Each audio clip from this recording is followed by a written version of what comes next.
And now, disappointed he didn't get a last-minute pardon.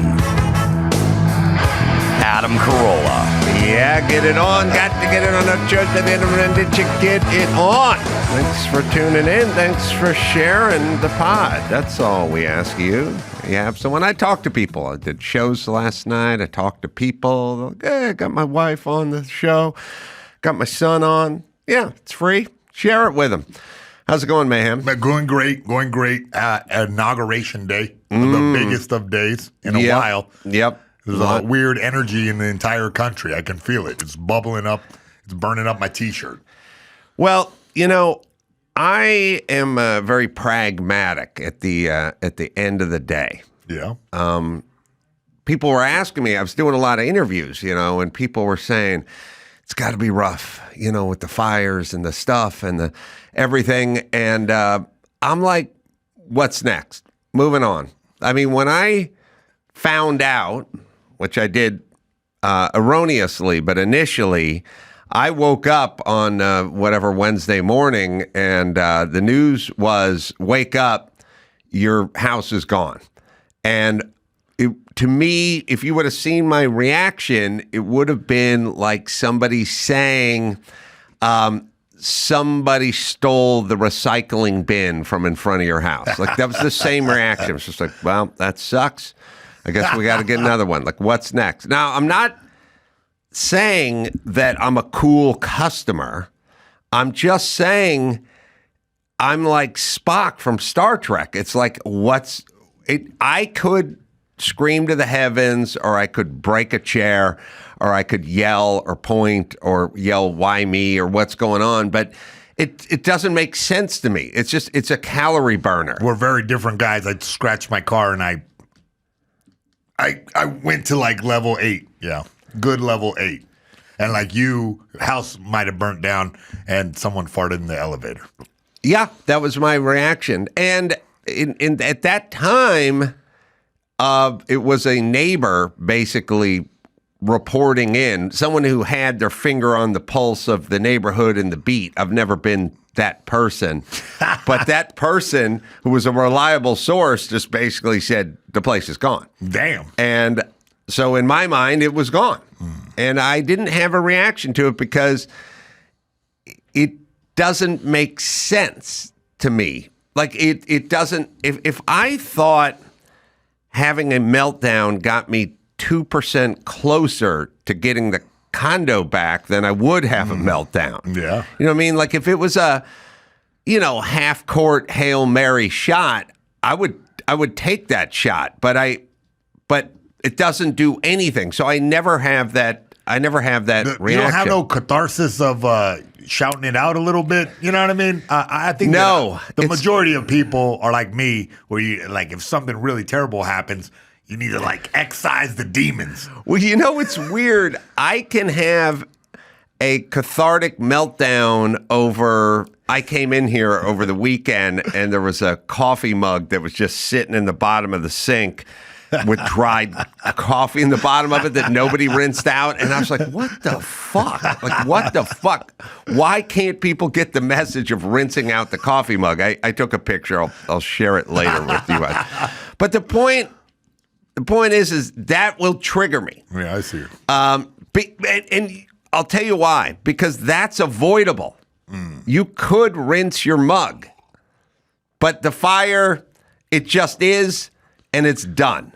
And that's how I react. So I wish I had, I'm kind of glad I don't have that gene, because I don't have to live and die with all the drama of the world. Yeah. You know what I mean? And everything, every which way, pardon the pun, the wind blows. You know, you just kind of get there. So I don't have that. And it's good. It's good for, like, being in a race car. You just don't have those panic reactions, overcorrections. It just, the car starts sliding and getting slippery, or somebody's right up on you or something, and you just don't have that reaction, which is good. That's apples and oranges to me, because once my adrenaline's up, then I can think clearly and calmly and quietly. Well, you have to in the cage, exactly. Right? Yeah, but I see what you're saying, that it is good to, like, be a Zen master when something terrible happens. But, it's not zenny. It's like wired like my Labrador Phil, who can just lay outside in the middle of a concrete slab while someone is working a wet saw concrete cutter 2 feet from Phil, just cutting the slab, and he's just laying there. It's a wiring. You got to thank your parents for that. I think I will. Gifted. Thanks, Mom and Dad, for not having a pulse. All right, so I got stuff to complain about. I was thinking about permits, and we'll get to that. But you got bigger, don't get bigger too wild. news. You got news. plenty of news to yell about. Well, what's going on? All right. Well, first of all, maybe you'll like this, that Trump signed an executive order proclaiming that there are only 2 biological sexes. It is weird that we have to make this proclamation. Like a lot of, you can tell a lot about society by what you have to do. You know what I mean? Like you have to say, look, we're not going to allow you to wear pajama bottoms and a bra on an airplane, ladies. Sorry, you have to put something on. Like the fact that you would mortify and confuse people from the past by the fact that we had to make, I always say this, like drive through LA. What do you see? Barbed wire around the freeway signs. Why? Well, because people are tagging the freeway signs, so have to put razor wire around the freeway. Like just explaining that this is what we must have an executive order that says there's only 2 sexes.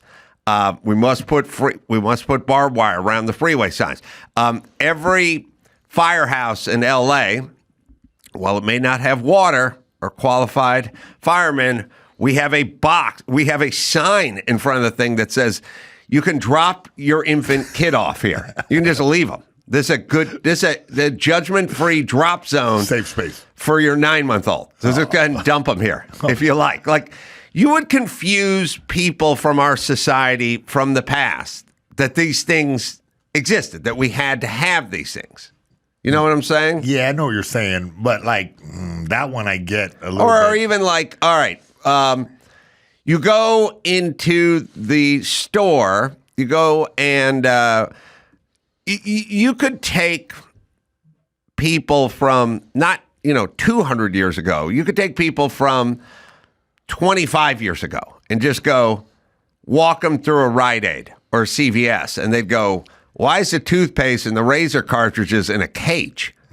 And you'd go, we have to have one.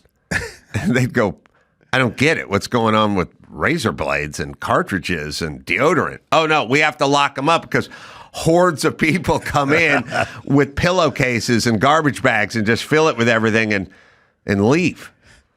And they'd go, well, I don't get it. Where the police? Oh, no, they're not.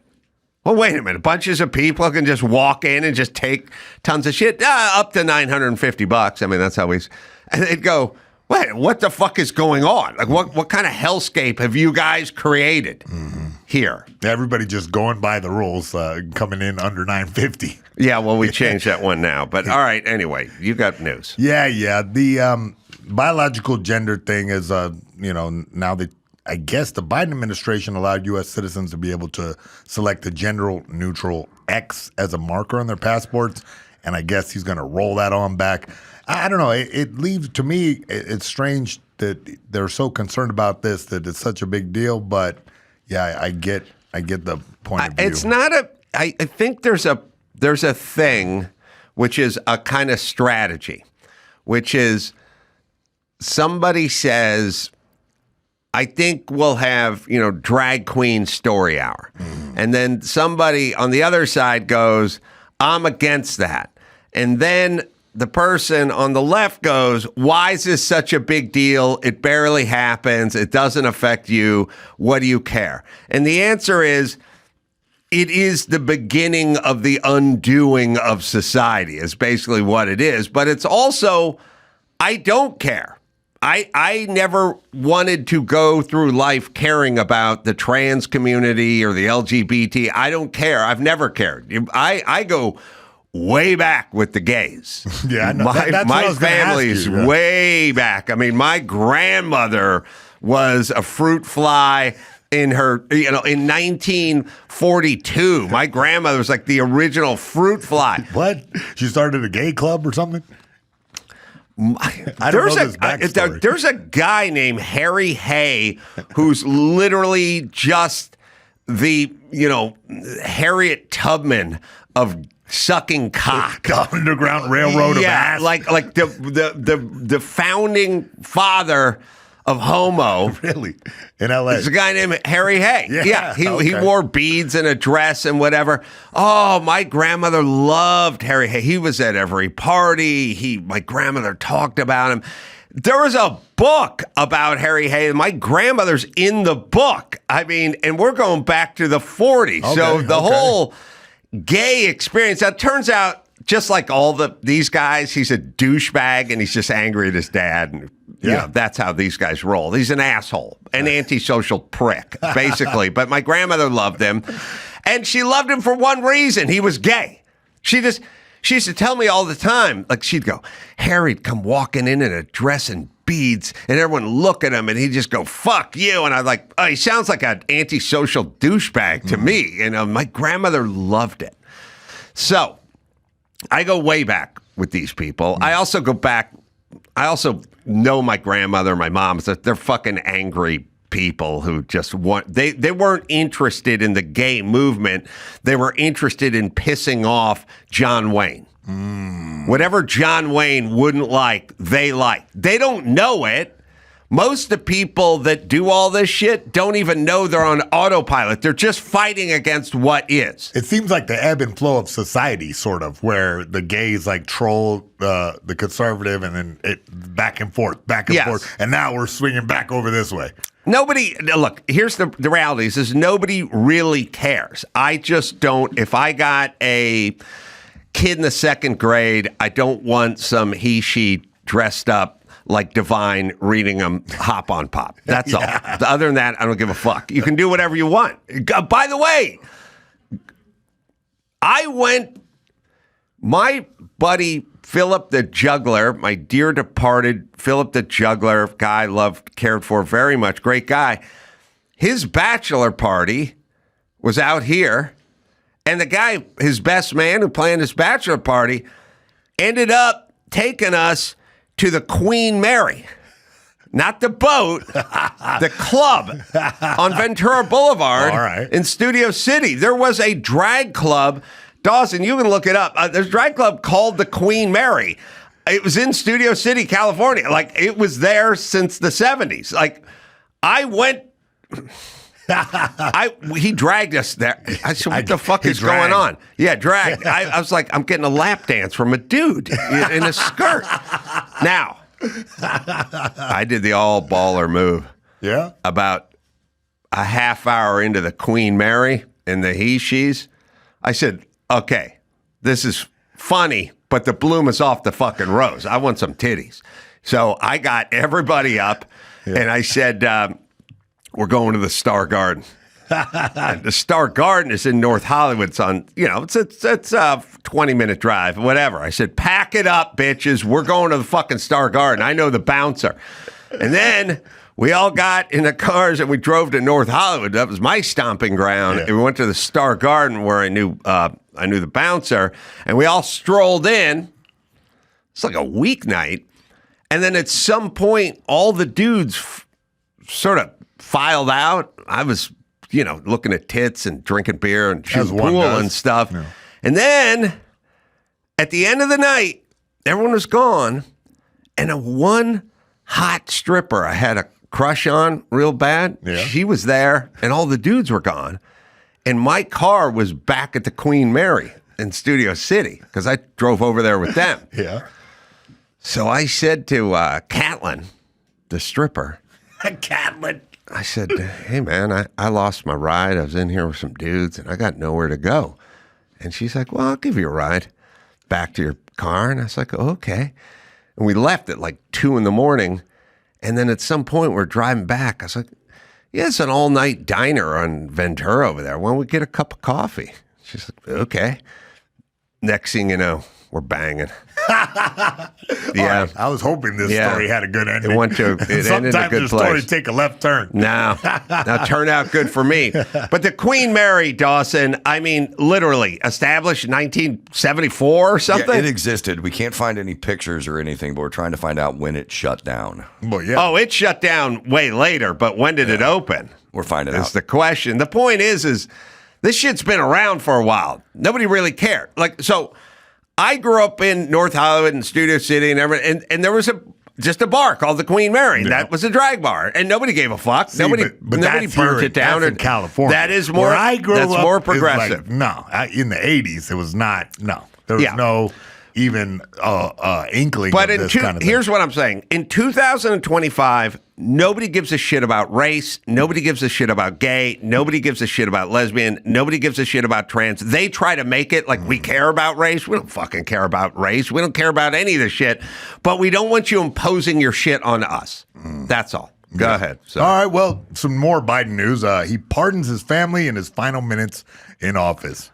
What year do you find a flyer from the Queen Mary? Yeah, so it opened in the early 1960s. Can't find an exact year. Early 60s, they're saying. Damn. Shit, we're going back. I never got it. The guy who threw the bachelor party thought it was funny. Yeah, what? Or he thought it was funny, but check his search history. I never got into the novelty. I never got into the novelty shit.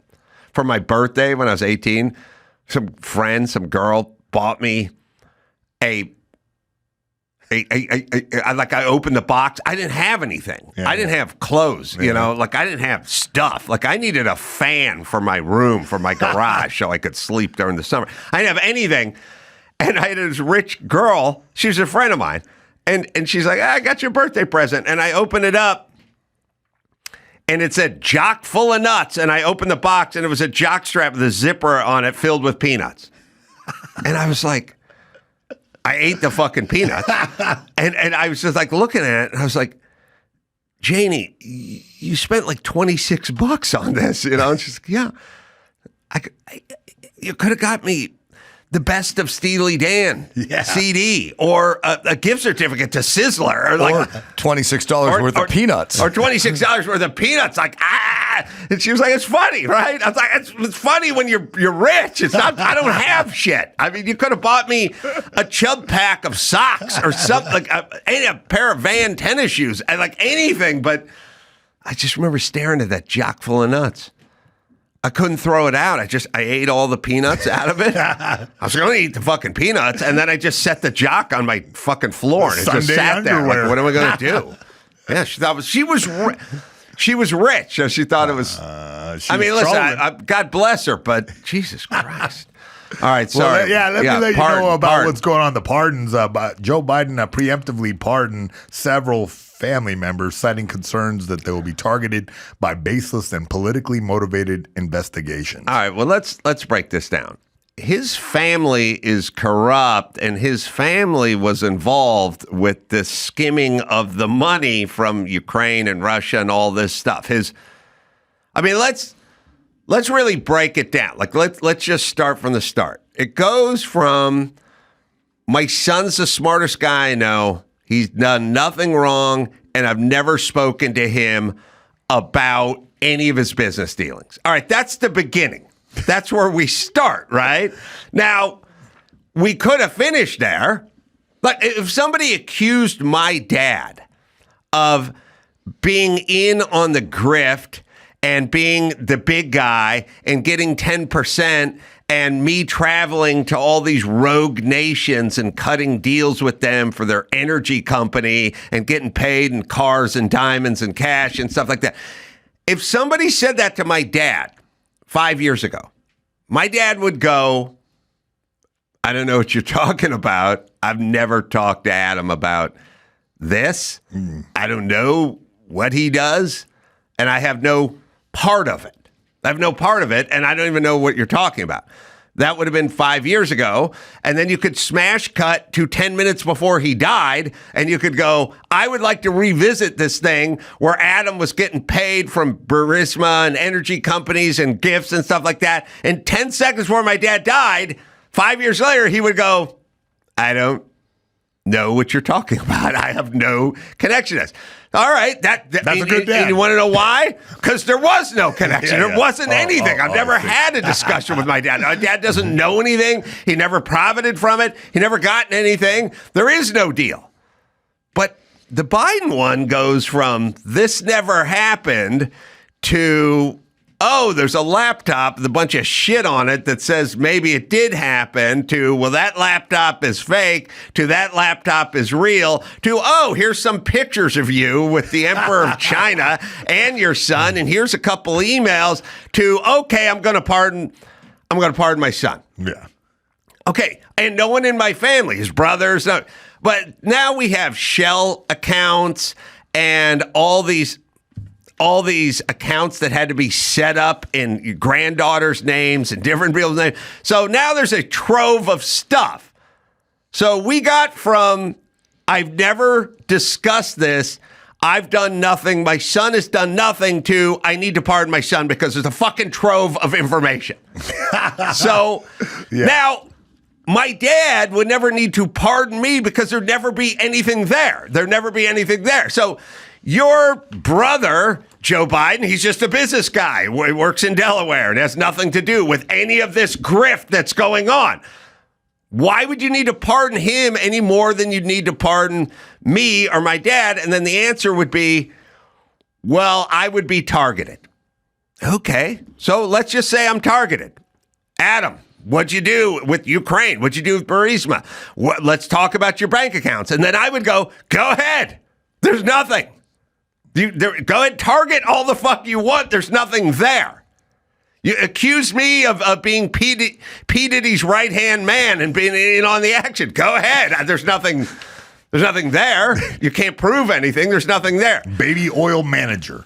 His fucking son and his brother and other family members were all in on a fucking grift. The guy was corrupt. That's why he's pardoning everyone. And it's a super convenient excuse to go, well, they're going to be targeted. You mean like what you guys have been doing to Trump for the last 3 years? You're talking about that kind of targeting? Talking about baseless stuff where you just tie him up in the courtroom? Like that kind of targeting? No. Yeah, that's what you do.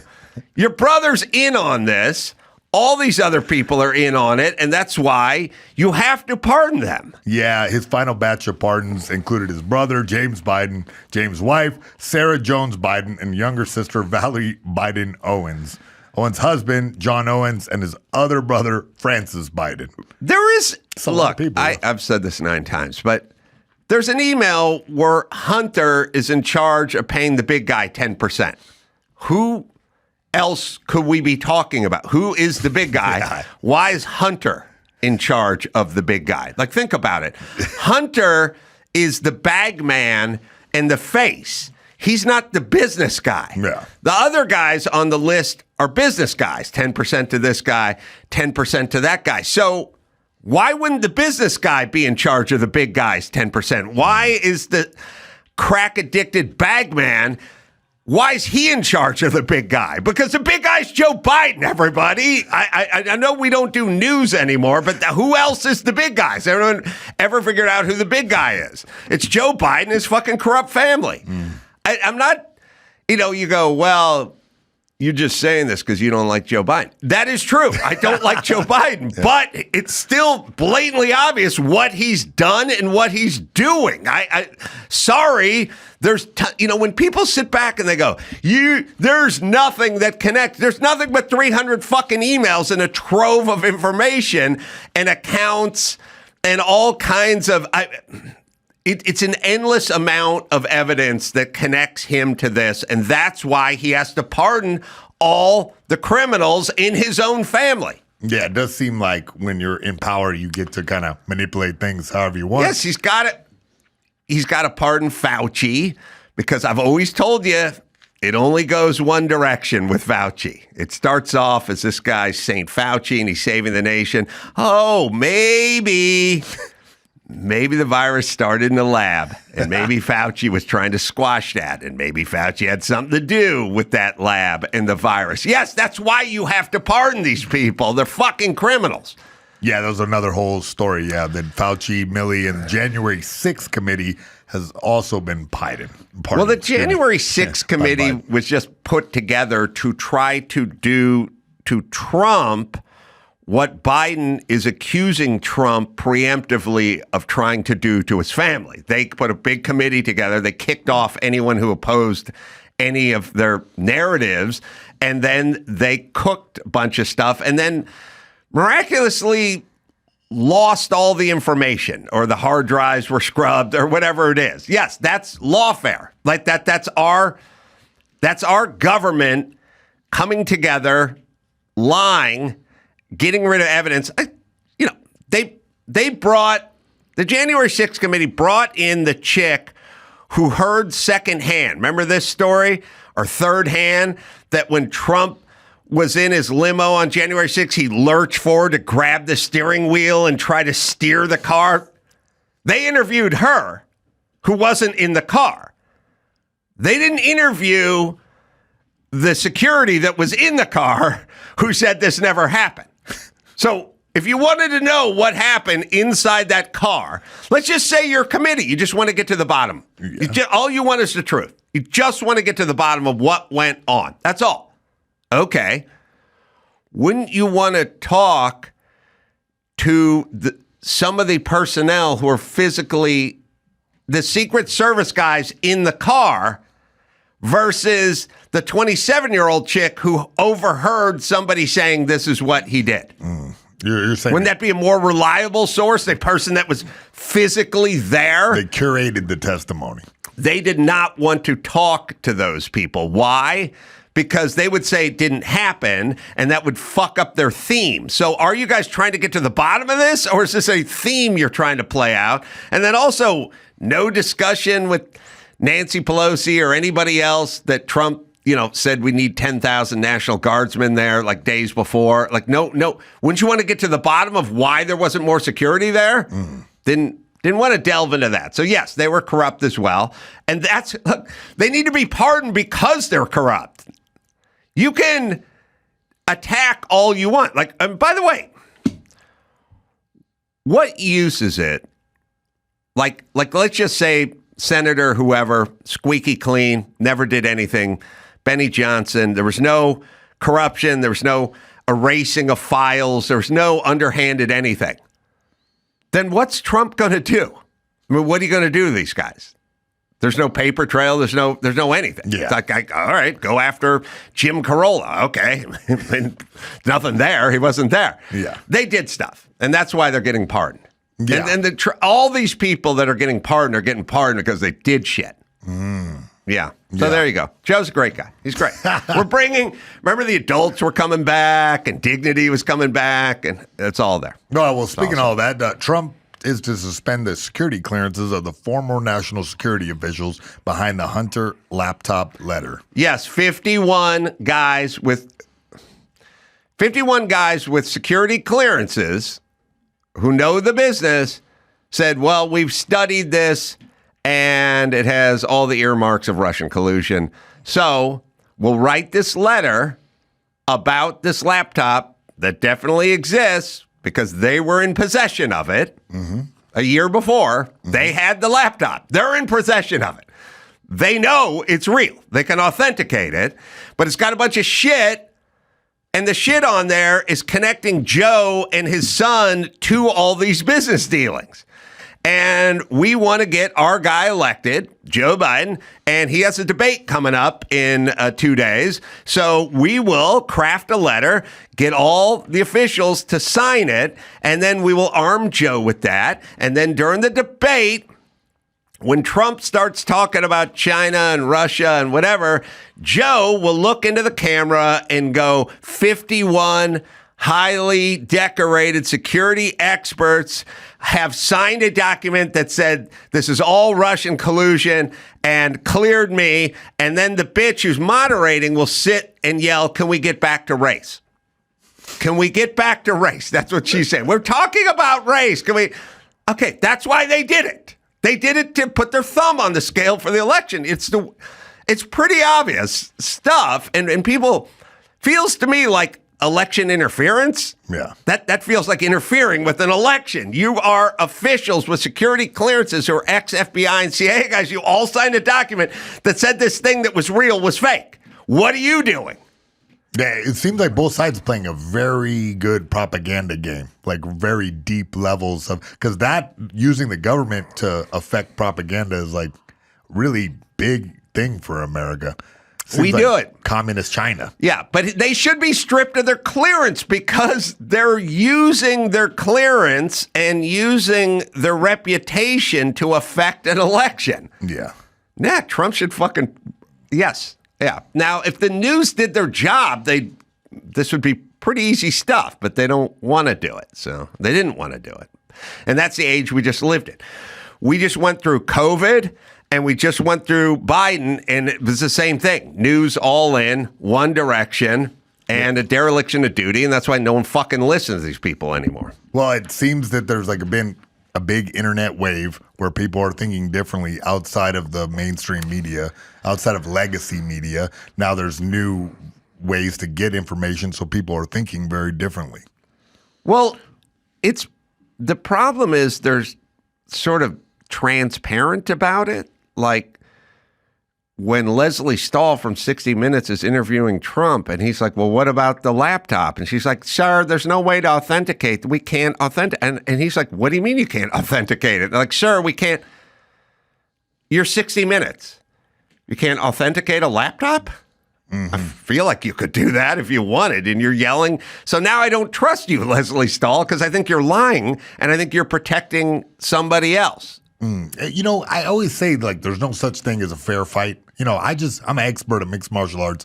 And, you know, because there's a referee in the cage, this guy, same as boxing, this guy has a lot of play. And I feel like the referees in our society should be the media and voices like yours and people on the news. You know, you'd think you could trust everybody, but everybody has an inherent bias. It's true. It's true, but there's also accurate versus inaccurate. Mm-hmm. You can go back, and I broadcast every single day all through COVID. Go listen to what I said. Tell me what I got wrong. I interviewed Tony Bobolinsky, Hunter Biden's partner. He sat right where you're sitting. I talked to him for an hour and a half. Tell me what I got wrong. Tell me what he got wrong. See, here's the deal. If at this point in our society, it was like, well, listen, Adam, sit down. Turns out the COVID came from a pangolin in a wet market. Turns out ivermectin was deadly. Turned out to be horse paste. Turned out hydroxychloroquine was bad. It turned out that there was no natural immunity. And it turned out that the vaccinations was one and done, and you never got COVID ever again.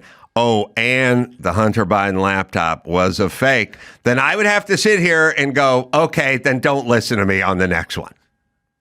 Because obviously I got some shit wrong. Except for I didn't get any of it wrong. Yeah. Now, CNN got all of it wrong. Joe Rogan didn't get it wrong. So now people go, well, why should we listen to the ladies from The View when we have other people who didn't get it wrong? And by the way, the people who got it right, look for the people who got deplatformed and fired and all. Look for all those people. Those are the people who got it right. All right. It seemed like a cudgel for other motivations. Like, you know what I mean? If, like, you say something I disagree with about X, but really I'm trying to get Y, get you to stop talking about it. Yeah, they wanted, I mean, it was all political. They wanted Joe Biden to be president. So all this stuff kind of competed with that. And so they had a theme, so they did it. Now, I don't know why people played so fast and loose with their reputation. You know what I'm saying? Yeah, are they committed to certain things? Yeah, like I don't like Joe Biden. I would prefer Trump, or I would prefer Trump over Kamala Harris. But if someone said, show up to your podcast and just start lying because you want to get Trump elected, I'd go, well, I don't want to do it because then I'll look like an asshole later on when it turns out I was lying about shit. So I'll just say what I want to say. Integrity, I think it's called.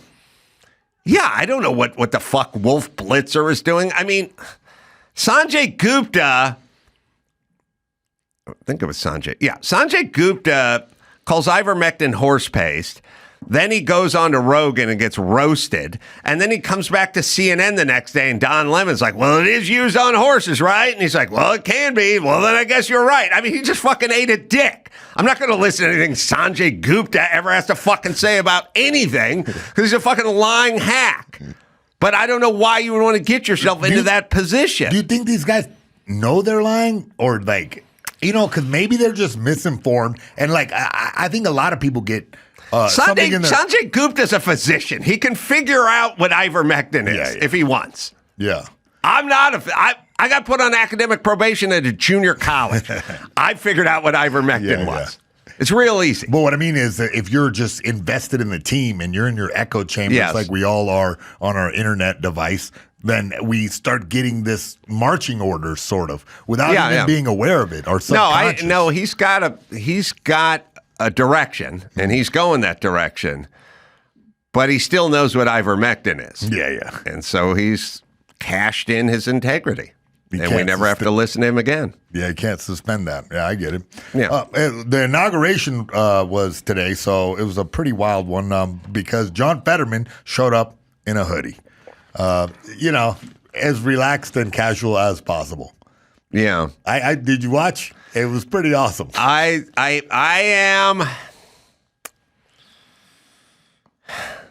staying with Dr. Drew. Dr. Drew has a TV remote from 1996 that has 171 buttons on it, and I cannot control. And he's out of town, and I cannot control his TV set. I cannot wake up in the morning and turn on the news and watch anything because I can't turn on anything. There's nothing.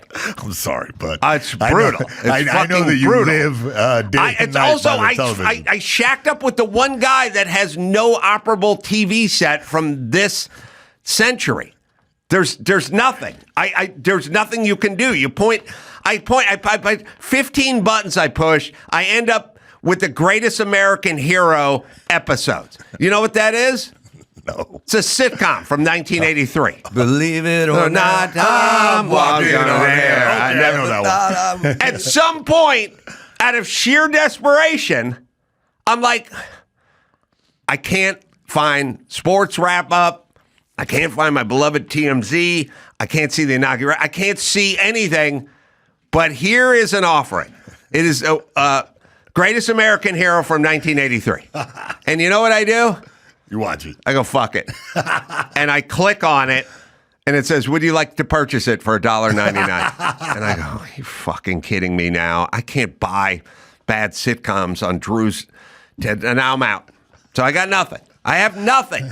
I cannot watch my greatest love. There's 19 TVs out there. I'll get you an Apple. I fucking ran in here and turned one on just to have it on, just to be able to control something. Yeah, I feel you. The football games, nothing. There's nothing. It's not. You can't. I would think you take a fucking picture of this thing. Okay. You're withdrawing. I'm having it.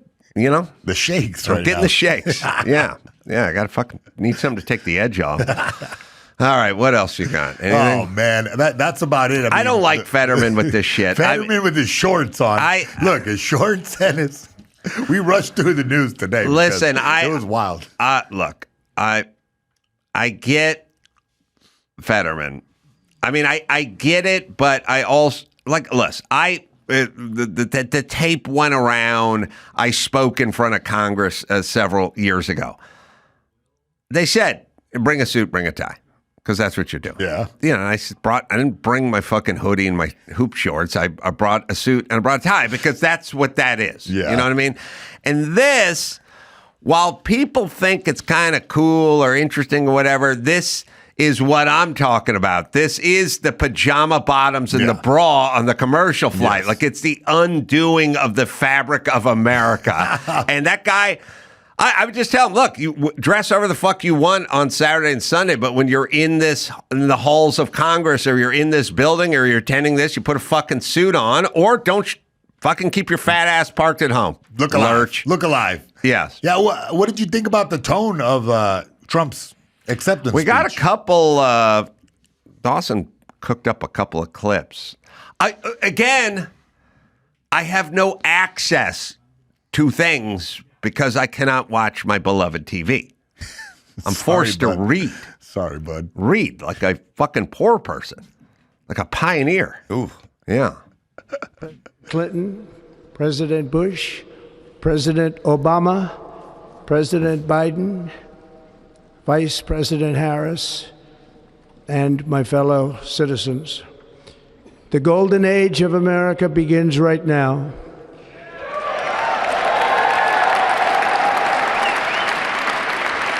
You know, it's interesting, pause it, as I think back on it. I told you my stupid communist hippie bullshit, dumb fuck parents and grandmother and everything. If you wanted to piss off my grandmother and or my mom, all you'd have to do is say some rah-rah American thing. Oh, yeah? Oh, yeah. All you had to go is, you know, we're the greatest nation. We saved Europe in World War II or something. They'd go, you know, we knew about those concentration camps a long time before we liberated them. They would, if you wanted to piss them off in 5 seconds, just do some kind of rah-rah America talk and they would fucking turn and they would get angry. So this shit pisses a lot of people off. And they always go, no, I love this country, but we could do better, or this guy's dangerous, or whatever it is. But really what it is any rah-rah America talk pisses off a certain group of folks. I grew up at exact opposite. Army base and rah-rah America was the way, yeah. Oh, my grandmother would have hated your dad. All right, but she loved Harry Hay, the gay guy, gay pioneer. All right, go ahead, sorry. From this day forward, our country will flourish and be respected again all over the world. We will be the envy of every nation, and we will not allow ourselves to be taken advantage of any longer. During every single day of the Trump administration, I will very simply put America first. Oh, my grandmother's spinning in her grave like a rotisserie chicken. Our sovereignty will be reclaimed. Our safety will be restored. The scales of justice will be rebalanced. The vicious, violent, and unfair weaponization of the Justice Department and our government will end. Yeah, they hate this. Everyone in my family, thank God they're not alive. Thank God. They would go fucking nuts. They hate this kind of talk. But it's really because they hate the country, but they can't say they hate the country. But it's really because they hate their dad. And then when they're done hating their dad, well, they never stop hating their dad. They all hated their dad. And then the country becomes their dad. And then Trump becomes sort of de facto dad. And they all hate Trump. That's some Freudian. Oh, yeah. No, you can trace it all back to fucking angry chicks who fucking hate their dads. Every time you get fucked up at an airport by security chick. That's her. That's her. That's her. That's 23-year-old fucking abandoned at 7. Never met the man. And here comes Dad Carolla walking in with the Samsonite. The patriarchy embodied. Just want to get on the fucking flight, bitch. That's all. But now you got to score what? to settle. I go with the poor people like on flights, and I never get hassled at all. They're just happy to see me through. That I'm not starting to fight with one of them. I fly with exclusively poor people as well. I fly more Southwest than I tell people. I fly Southwest all the time, and they go, "No, you don't." I go, "Yeah, absolutely, I do all the fucking time. Oh, okay. That's all I do." All right, we got another clip here, Dawson. We have a government that has given unlimited funding to the defense of foreign borders, but refuses to defend American borders or, more importantly, its own people. Our country can no longer deliver basic services in times of emergency, as recently shown by the wonderful people of North Carolina, been treated so badly. Yeah. And other states who are still suffering from a hurricane that took place many months ago. Or more recently, Los Angeles, where we are watching fires still tragically burn. From weeks ago, without even a token of defense, They're raging through the houses and communities, even affecting some of the wealthiest and most powerful individuals in our country, some of whom are sitting here right now. They don't have a home any longer. That's interesting. But we can't let this happen. Yeah, I'm one of them. I'm wealthy and powerful, and I got no home.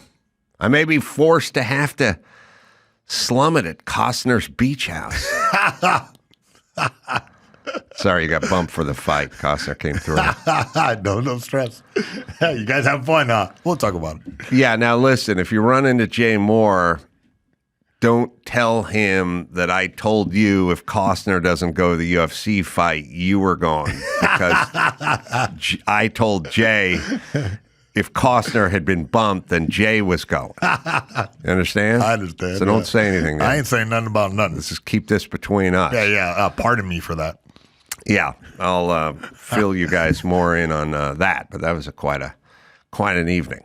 Good times. Hell yeah. Oh, yeah. All right, let's do one more clip, shall we, Dawson, if you have one. Sorry. Yeah, this is a good one. All right, let's do one more.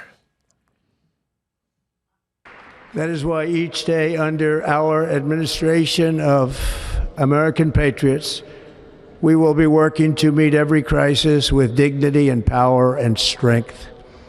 We will move with purpose and speed to bring back hope, prosperity, safety, and peace for citizens of every race, religion, color, and creed. For American citizens, January 20th, 2025 is Liberation Day. Yeah.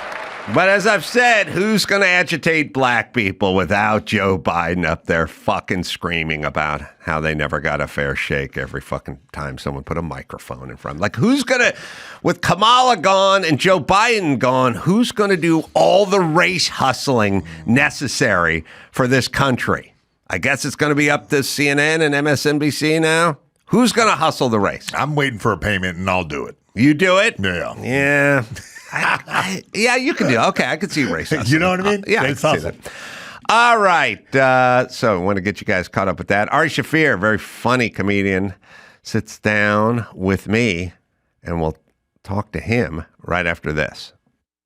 Hey, it's a brand new year, and it's all about setting goals, actually hitting goals, setting and hitting them as well. And that's why I want to tell you about today's sponsor, Huel. It's spelled Huel. It's a perfectly balanced meal designed by experts to provide nutrients and the nutrients your body needs. Now, I use their product, and you may have seen when I was doing my podcast from the hotel room that got a little traction, I had their water bottle next to me, which I use as well. It's very affordable. It tastes great. It's a shake that tastes like a milkshake. It's delicious. It's chocolate. It's vanilla. It's low sugar, and it's incredibly affordable. High protein meals, less than $5, and it's a budget-friendly option if you're trying to save some money and get some protein. Take the leap with the exclusive offer for new customers of 15% plus a free gift with the code ADAM. So 15% off and a gift with the code ADAM. It's Huel, right, Dawson? That's 15% plus a free gift for new customers with the code ADAM at Huel.com. Huel.com. Start your year off strong.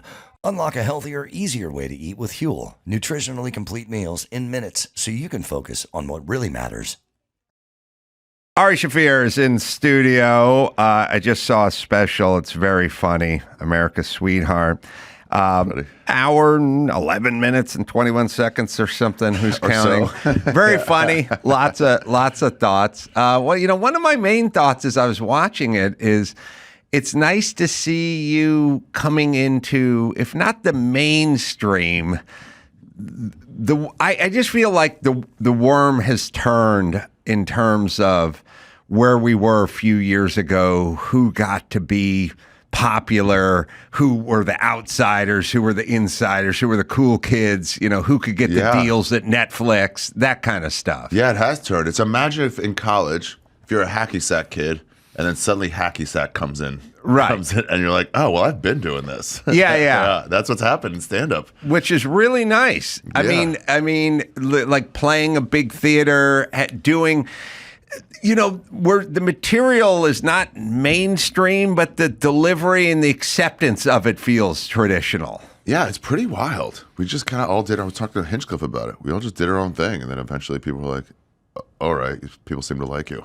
Yeah, I think it's like... And so it's like our version of that. We're not playing a game. We don't have to be fake to anybody at a party to try to get a deal. It's a good lesson for the kids, except for if you do it for sort of an interminable amount of time. Like if you just do it and nobody ever likes you, then maybe whatever it is you're serving up, people don't want. Yeah, and then also maybe they'll never want it. Yeah, So you have to be willing to have that too. Yeah, so anyway, it was Tickle Pink. It's a very funny special. It's also cool that it's on Netflix, just in the sense that I feel like back in the day, there was a lot of folks that were, we'll call them renegades, and they would go, I'm just going to drop it on YouTube because I'm not in the mainstream. You know what I mean? But the zeitgeist has shifted. Maybe it's a COVID thing. Maybe it's kind of a Rogan thing. Like, I don't know what happened. Yeah, I mean, I dropped my last one on YouTube, and it did really well. I think at some point we were like, it's like swingers when you're like, she's going to call when you stop caring. Right, right, and then they call, you're like, all right, well, when do you have openings? I'm not going to wait forever. It's like the movie Swingers. Like you physically have, somehow it only works that when you stop yearning for her, that's when she's going to call you back. And you feel that's kind of where you were at with comedy. Yeah, it's like I just don't give a fuck anymore. It's just I just want to put out, like, make stuff and put it out. So it's like, hey, YouTube's a good option. It's a really solid option. So then it's like, oh, if you wanted it, we can do that too. But like I already have plans this Saturday, so if you have a party, it's okay if you don't. I have another one to go to. Yeah, it's hard to. I think people try to fake not giving a fuck. It's sort That's of why like I said in Swingers, you can't do it. Right. You can't pretend. You end up looking like one of those douchebags with the worn in trucker's hat, but you're driving a Range Rover. It's all over this town. And you smell like patchouli oil. It's and it's all like over this you didn't town. wear that hat out. It's co-opted A dirt. Chinese 9-year-old wore it for 6 years before it got onto your head. Remember that when they had worn in jeans and they were selling them new? With like tears I in don't. them There was stonewashed, which first off, could that even been? There was no stone near stone those in there, jeans. yeah. And then there's the pre-ripped jeans, and I just don't. I think if you just took a look at our society, and you went like, who are they? We'd go, well, blue jeans were invented in 1852. And they remain unchanged for 150 They years. were perfect. And then we decided we needed bell bottoms, peg legs, All white. reinforced, all white, hip hugger, mom jeans, stonewash, pre-torn. Like, and someone would go, "What the fuck happened with you guys in jeans? They love denim, but they just don't want to seem like a prospector. We just kept denim for 150 years. Nothing ever changed." And then we went fucking nuts. Yeah, what else like that hasn't changed at all? You know what? There's a new PacMan game.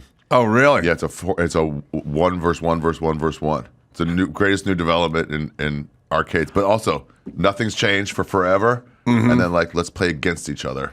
PacMan. Same thing with the jeans. The greatest decision, and the other thing, I'm always trying to figure this one out, but the one thing I know about the future, no denim. It'll be gone. Every show that's in the future, no one's wearing a jean jacket. Oh, you're it's right. all gone. And sometimes Silver. it'll be like the year is 2029, and it's like all the denim gone in 4 years. All no gone. one wanted something rugged. It's all gone. But the PacMan thing, this is an interesting concept. Who was the first guy in your group to get the apartment?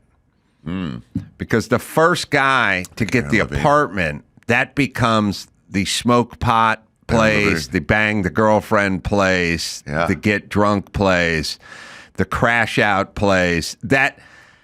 If you are the first, Now everyone's got their own place, Yeah. so no one needs to crash at anyone's place or plow their girlfriend during the school lunch break or whatever that thing is. But if you are dumb enough to be the first guy to get your own place, then your place becomes the de facto beer bong fuck zone. You're popular. Right. Because you are older. Or if you have your license first, you're 21 first, you're getting beers for everybody. You're licensed first. We got the first apartment, like, in our crew. Oh. Yeah. Well, May, but we just moved in. Yeah. I put the security deposit down. I didn't install a bar on the side. Yeah. Thank you. Me and my roommate got the one bedroom in North Hollywood. And none of our loser friends went off to college. They all just hung around North Hollywood. So then our place became the de facto hangout, fuck your girlfriend, knock the bong over home. And we had a PacMan machine. And I was like, it was my roommate's. And he was like, I'll just flip a switch in the back and everyone can play for free. And I said, fuck that. These people are coming over here 24/7, eating my cereal, fucking their girlfriends. We're going to charge them. And we did. And at the end of every month, we'd have like $63 in quarters. Nice. I know. Yeah, nice. You let that offset electricity alone was. Well, we didn't pay any bills with it. We just had like we'd probably had like $41 of free money in quarters. That's great. From your dork friends? Yeah, and we'd go to the mall, we'd buy pot, and then we'd go to the mall, we'd watch a movie and eat like hot dogs on a stick. Where'd you get pot back then? Dealers? There was always like one guy named Dan who knew somebody's older brother. Kurt? Yeah. Dan. Kurt's Carl's older brother. Yeah, Dan, he knows a guy. Something to do with a park, a guy named Dan. There was also some scraping of the resins back then. Making it all count. We really were closer to the Indians back then. Yeah, we really were. Like literally, at some point, no one would have any pot, and then you'd have to scrape the resins of the bong. Yeah, it would hit harder, too. It was like a real cherry on top. I guess the resins were sort of like hash. It was just kind of like glorified shoe polish, but it would get you there. Yeah, but also you don't realize just hyperventilating is enough to get some form of high. Yeah, put that in a bag and just huff it. So I was watching your special, and then, like I said, I was enjoying it, and they brought up.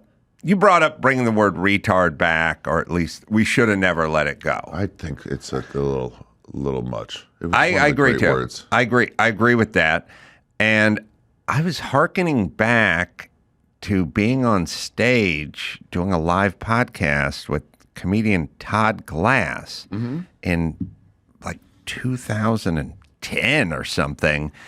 And I was saying retard, and he was explaining that I couldn't use the word retard. I don't know why. I find it particularly sad when comedians join in. Oh, you know what I mean? It's like the worst. You should be fighting for me to say everything objectionable. I get like the 23-year-old chick with the nose stud who works at the Starbucks in Encino, but when other contemporary middle-aged comedians, he was just saying.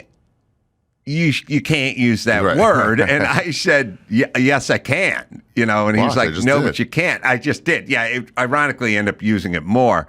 That's the but thing. It is. I find it sad when comedians do that. And I also found it sad when comedians dove in during COVID and started doing a lot of policing. Like, it makes me sad when comedians start policing. It's all 1984. It's all like eventually the children will tell. Right. We'll tell for you. We'll be our own police. Yes. And we'll get the people who will like beat you up figuratively. Yes. We'll just do. It's crazy how like prescient it was. That's the wrong word, but like. Yeah, no, that's right. Yeah. Long-term memory still intact. Short-term gone. What's your name? Yeah, I was just listening to Animal Farm. Speaking of Orwell. Oh wow. Oh, by the way. Yeah. You say listening. You fully own up to it. You don't say I was reading it. Nope. Anyone who listens to me knows I'm lying if I ever say things like I was reading. Reading, or I'm really concerned about my kids and their scholastic future, or I was hugging one of my best friends today or something. They'll always know. They'll always know I'm lying. Yeah. My thing is the crowd will let you know if you can't say something. Yeah. If you just, I mean, when I started comedy, it was just the tail end of being gay was enough of a joke. Right. Like, look at that guy. He's gay. Everyone will laugh. Oh, my God. He just said he's gay. And then 7 or 8 years later, people were like, well, that's not a bad thing to be gay. So it just stopped working. Right. You know? And now it works again. It's always funny when you try to explain to someone who's gay, you go, I don't mean gay like homosexual, like there's anything wrong with that. Like, I got gay friends. I mean gay like lame.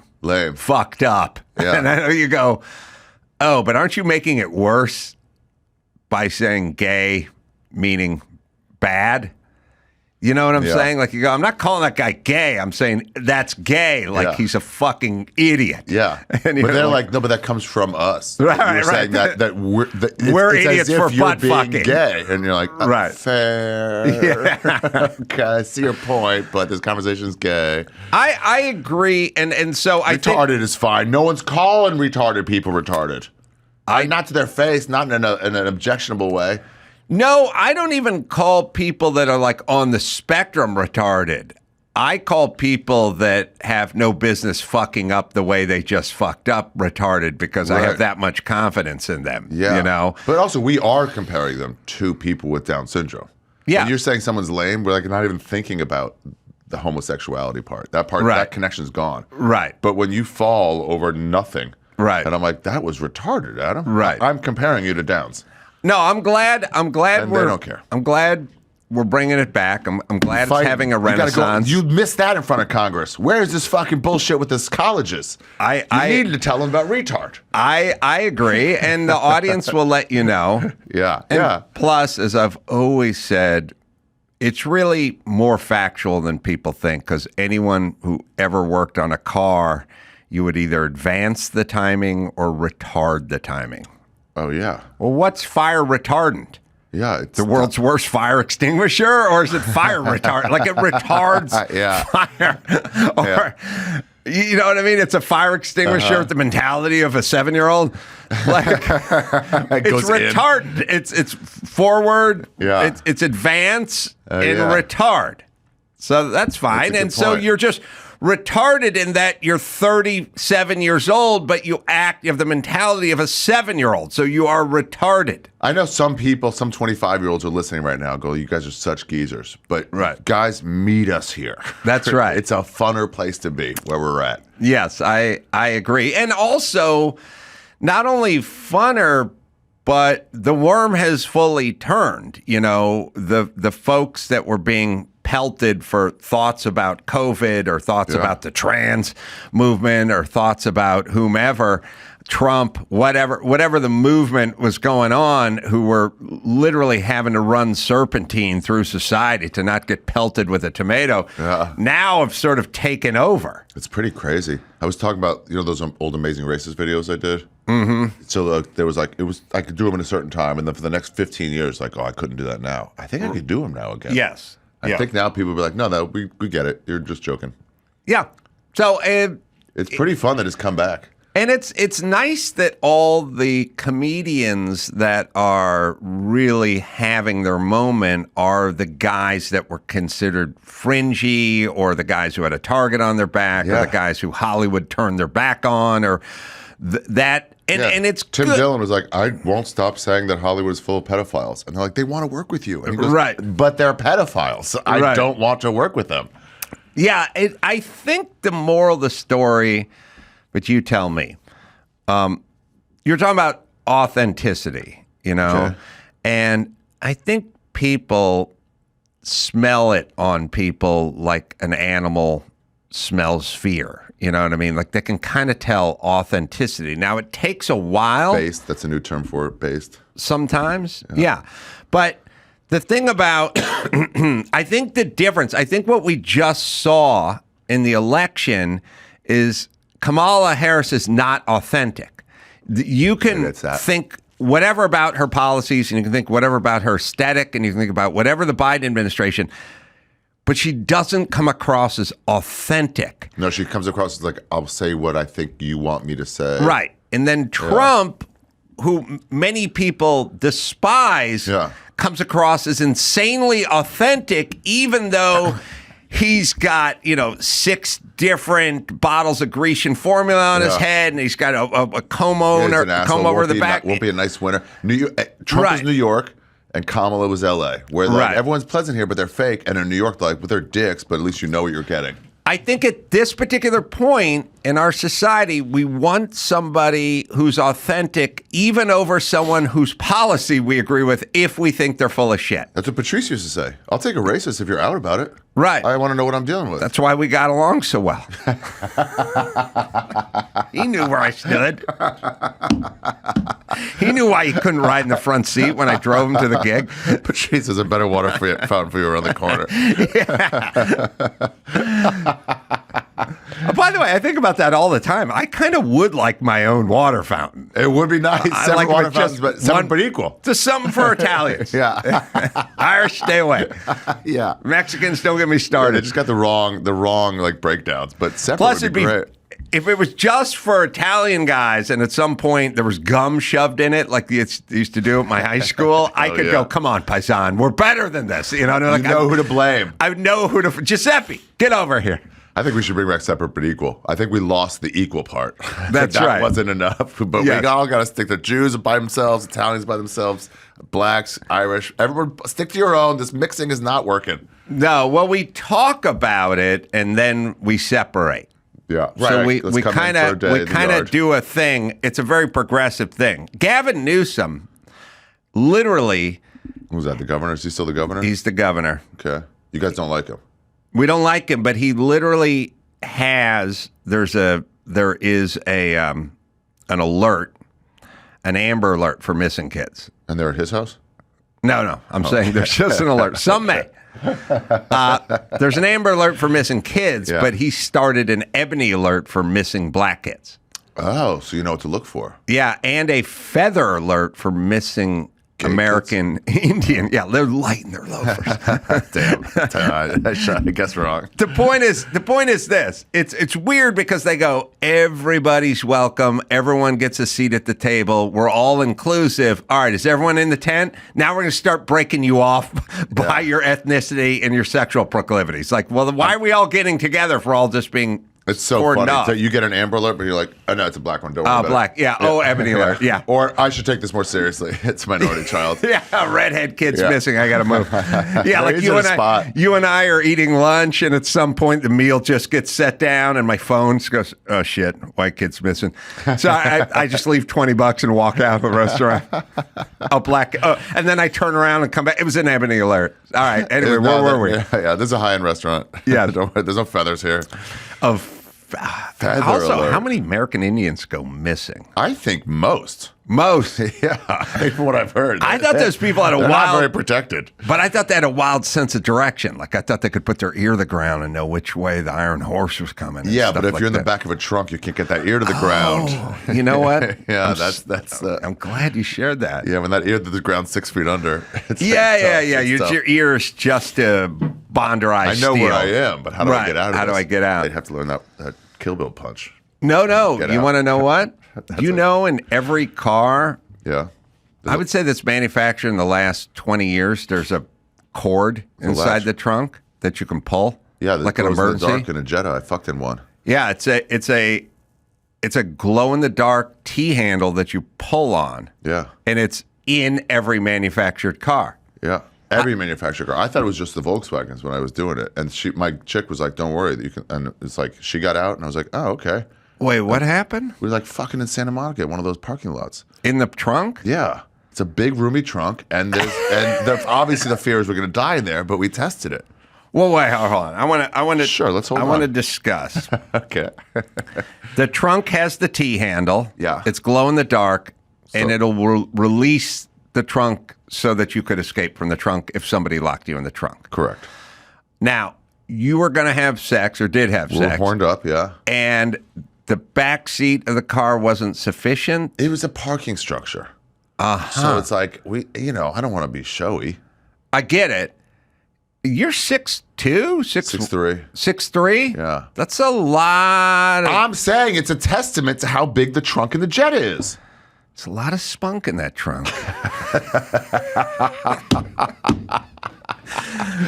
So, and I hope your girlfriend was a pixie, because if she was plus size, if she was normal. Lizzo She was size. normal size. Normal size. Yeah. Because you can't do that with Lizzo in a You trunk. can't do that with Lizzo. No. Yeah, unless you throw fucking wings in there. Yeah, She's you gonna got to run lure after her. it. Yeah, you got to lure her in. But Yeah. still, the sex would be difficult. Yeah. So It was it was like her back she's to my normal front. size. You're above average, but you're slender. Right? And she's in the trunk. Wait, you're both in the trunk Both in the trunk. of a Volkswagen Yeah. Jetta? I believe it was a Jetta. That is a decent sized trunk. Yeah, you know cars. Yeah. Mm-hmm. So you're in the Jetta. Is it her car? Yeah, it's her car. And It might be a Cadillac, but you yeah. shut the lid. There's the fear, so the boner goes right up. Right. Fear. Sure. And then it's like slide down and just kind of like it's like those two in Pompeii that are like holding each other. Yeah. So kind of do that, and you just like So kind of fetal fuck. yeah, fetal fuck. Yeah. You know? It's like you ever have your dog lay with you in the morning, and then you like get an inadvertent boner. Yeah. So you try to kind of keep it away. Yeah, I mean the boner. I think women need to be a little less judgmental about the boner, because they don't understand there's the inadvertent boner. There's just boner. Yeah. You know what I mean? It's unrelated to anything. It's just Yeah. boner.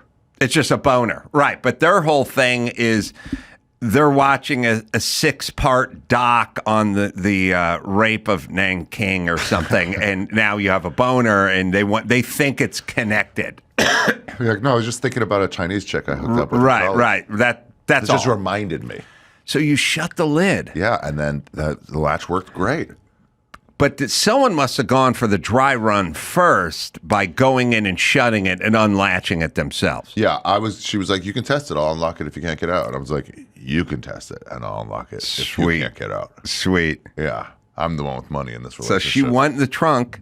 Yeah. And you I held the okay, keys. hold on. Let me figure this out. All right. So first off, what you guys need to know is I had a Ferrari 360 Stradale, which means street, but it's essentially a Ferrari race car that's legal on the street. Oh, wow. You can show me a picture of a Ferrari 360 Stradale. It's a mid-engine V8 car. It's an exotic sports car. It's very fast, and they're pretty expensive. I don't know. They're $300,000 now. They weren't that much when I had it. But one of the things I took note of is when I popped the trunk, because it had a trunk. It's a Ferrari, so the trunk is big enough for like 2 shoe boxes or something. Yeah. It had the release mechanism in there, and I was like, no person, if you could find a picture of this car with the front, the bonnet, or the boot's the back, the bonnet's the front, but that's the car. Who are you going to trap that? Gizmo from Flintstones? That's the whole thing. Or they mandated to? They have to? Right. Yeah. So every car manufactured must have a trunk release mechanism, glow in the dark, T-handle in it, even if a human being could not fit What's inside T-handle? of it. It's like you take a T and you hang it upside down. Like when they want you to pull so you on can, like- something, they do a T. It's a fire alarm. Is it T-handle? Maybe? Nah, that's a little more N or H or something. Oh. But the T-handle is like, if there was a cord, like I'll put it to you this way. If there's a rip cord on a parachute, you wouldn't just want a string hanging down. You'd want something where your hand would Yeah, okay. grab Makes the sense. T. Yeah. I don't know if you examined that thing any closer, but you know what's funny about it? What? One side of it, I think, is blank. We'll find a picture of the T handle at some point. The other side of it is an illustration of somebody fleeing. Like you do that and run out if you're You would kidnapped? run out. Yeah.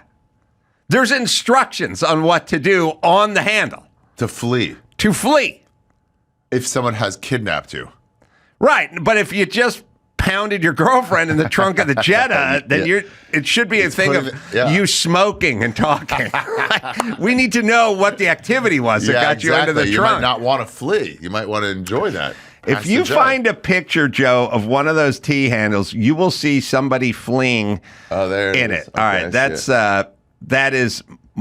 that is the front of a 360, And there's the T handle, glow in the dark. and it's not big enough to bang a girlfriend or barely to get an infant in because only like 6 inches deep, and it's just Tiny Lee Davis in there, maybe. yeah. You can find it doesn't have to be this car's T handle, but any car T's handle. So you really say to your girlfriend, It was all her. She was wild. you go in first. Oh yeah. Tested. That's sure. a bold move. I've got more to lose. I know. I've got look, this great look. girlfriend. She's got a loser for a boyfriend. If she dies, Well, no, whatever goes Look on. at the running. Why would you run out of that? Well, most people who get locked in the trunk of a Jetta aren't fucking their girlfriend in a parking structure. True. It's more Al Qaeda related. Yeah, You know thought what I you'd be mean? doing repairs or something. Yeah, you say it's all for kidnapping. Well, If you're gonna kidnap someone, you're not gonna remove this. it's a good point. Listen, Listen, we can't lock the door. We got to make it fair. think about everyone you went to high school with. Got it. Is there a one of them, if you put together a plot to kidnap somebody, Yeah. who would have thought to fucking undo this thing? Because that would have been, before No, the none of cops us rolled would've. up on it, at some point I'd just see the trunk pop open and a half-naked chick go running out, and I would yell, Ray, what the fuck? And he'd go, I told Chris to take off the pull We handle. wouldn't have thought of And that. We'd be like, I said sit on the trunk. I said sit on it. It's weird that they say flee, though, right? Yeah, they're like, don't stick around and try to talk to him at this point. They'll close it again. Don't you think if, in fact, you were abducted Yeah. by some, cartel, ne'er-do-wells. Yeah, some okay. cartel, and you're on your way to a safe house in Tijuana, and you did manage to pop the trunk, do you think you would need instructions to flee, or do you think you would just do it instinctively? Because I feel like once that trunk popped, I would flee. I wouldn't stop and wait for instructions. Okay, would what you? do I do on this? What's next? And then it's a curved line, so I got to get up over. I gotta get up, over yeah. the edge. I can't. Don't trip. It's saying. It's crazy that they. I would have argued if I worked for the Department of Transportation, I would go. The T handle's enough. We do not know You're that wasting every space. case is going to involve fleeing. There could be situations where like You might infants not. fall in there and the thing shuts, or people. It's all that. Damn. We don't need the flee. We don't need the flee. You've got over your skis. There will be comedians fucking their girlfriends, and we don't need it all. Yeah, unless you're fucking someone else's girlfriend. Then you got to Then flee. you flee, You got to yeah, flee. So you got her to go for the dry run. Yeah. That's yeah. impressive. But it opened and it was like, all right, let's go. It was sweaty in there too. I don't feel like I could sell that to any woman I've been with. You go first. You could. You could? You're good with words. Wouldn't it be funny if you You're go good for it. first, and then you just left her in there and banged her friend in another Jetta? on the hood. I want you to hear this. I want you to hear her boobs slapping against your trunk. Those ain't windshield wipers. Those are boobs, baby. Those are boobs. Dig Nice it all boobs. in. Yeah. And then, would it have been weird if some other motorist who was parking in the parking structure would have overseen something? getting in. Like, that would have seemed Yeah, weird, that's sort my of biggest fear. self-inflicted. It's my biggest fear with the Mile High Club. Yeah. Is not getting into the bathroom because no one's around, but then like coming out of it. Yeah. Someone's gonna be looking at you. It's so embarrassing. Well- Someone's gonna be waiting in line. So how does it work? If you were doing Mile High, Yeah. you'd have to go in first and wait a little while, and then have your lady come in and have people think you'd left. Is that how it would work? You couldn't both walk If in you at the waited same a time. while, and someone would be like, "Are you going in there?" It's Right. It's either open or it's I locked. don't know how you do it anymore. I heard one that so it's you and a chick. The chick is just there with you. You act fully Down syndrome retarded as you're boarding, as the entire time. At some point, you start acting up. You're retarded. You're like, "Ah," and you start. It's like, ugh, this. Come on. Yeah. I think he soiled himself, or like, But but it's a long con. Yeah, that's you gotta let the everybody long know. con. There's a reason I might be going into the bathroom with this guy. That's the Kaiser Sose. Yeah. Kind of long con. It just feels like a long time because, like, you could be in the C boarding group or something, Yeah. number 49, and you have to be in line all spastic and all over your everything. face. But it would work. It would work. So, do you think in the annals of time anyone has ever locked themselves in the trunk of a Jetta and had sex? And stayed in there? Oh, before me. Yeah. Had to. Well, we Had could. to, with that many people? We don't have to go like back to the Bronze Age or anything. Like, we really just go back to 1982 when the Jetta was invented. Yeah. You know what I mean? We don't have to go through the dawn of history. Yeah. We only need to go back as far as the early 80s. So that was a period too where a lot of people were like, "We gotta sex in like parks or like Ball games and stuff like that. ball games." Yeah, they're like sex up in the booth, in the ball game and in the stands. Oh, way away, Yeah. up in the booth. Well, in Like a skybox? yeah, like a skybox. That would be hot. Yeah. Remember in Toronto they had those people fucking. That's what I'm saying. Yeah, I remember that. So, was it the part where you did it outside, like with the pressure or the possibility or the danger of being caught? No, she just wanted it all the time. She was just a massive turn on. And she It's couldn't like wait till you got back to the apartment? She kind of didn't thing? want to. She wanted to do it there in the parking lot. She thought Right. it'd be It was fun. good. It meant something to Yeah, her. she always wanted to do it in weird spots. Uh-huh. Go to the Comedy Store a bunch, like in the phone room. Really? Like, oh, you used to work in this office? Like, Really? she was wild. Great fucking bouncers too. Nice milkers. So, big tits. Yeah. Trunk fucker. Yeah. We got married at the Comedy Store. You did? Yeah, we dated for like 2 weeks. She was like, "We're getting married." Or she did like a week. I was like, "All right." She was oh. You backed the jet up. Backed the jet band up, yeah. started. You popped the trunk, and she came out in a full wedding dress. Dun, dun, pop, dun. Yeah, she was nuts. We did it in the parking lot of Hollywood Hustler. Uh-huh. It was like, I'm trying to remember all the places we did it. Isn't it wild when a chick wants to do it in a dangerous place?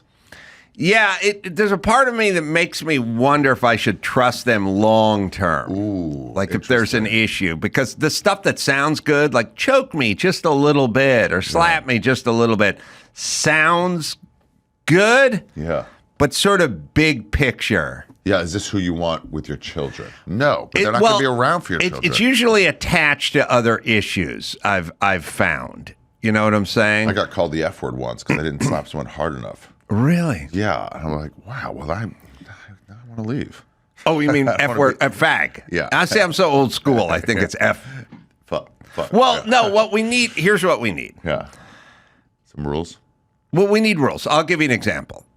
There's a guy. Oh, look, Lawrence Taylor. Okay. LT. LT. Right. And then 17 years later, LaDainian Tomlinson came around and they called him LT. And I'm like, No, excuse not me. cool. We have one. We have an LT. You can't. There's a guy in the fucking Hall of Fame who goes by LT. Now, just because you can't drink a beer in the booth and pronounce LaDainian, That's on you. That's not my fucking problem. That's on you. Grow. Grow. Evolve. We're not going LT. Yeah. We already have an LT. Rogan had the wherewithal to not call himself JR. He knew about Ewing. That's and right. He's not an asshole. That's He's right. Like, Ewing took it. Ewing took it. The guy from Dallas took it. No, that guy fucking sucks. It's J.R. Ewing. J.R. Ryder. No, JR from the TV Dallas. show Yeah. Dallas. All right. That's J.R. Ewing. Oh, I thought we're talking about you know what? It's so funny because you went to basketball and then I went to Dallas and then I went to basketball. Yeah. All right, that's J.R. Ewing. Yeah. So integrity is what it's called.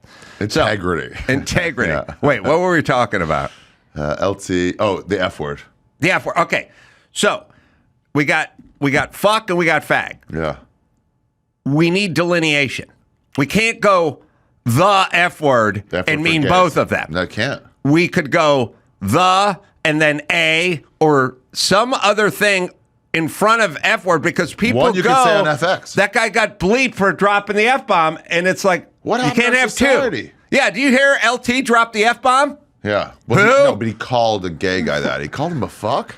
That's my whole point. I mean, we're it's living in a overprotective. world. If you hear LT drop the F bomb, We don't know what the fuck is going on. We have no idea what the world is. No idea. Yeah. My world's spinning.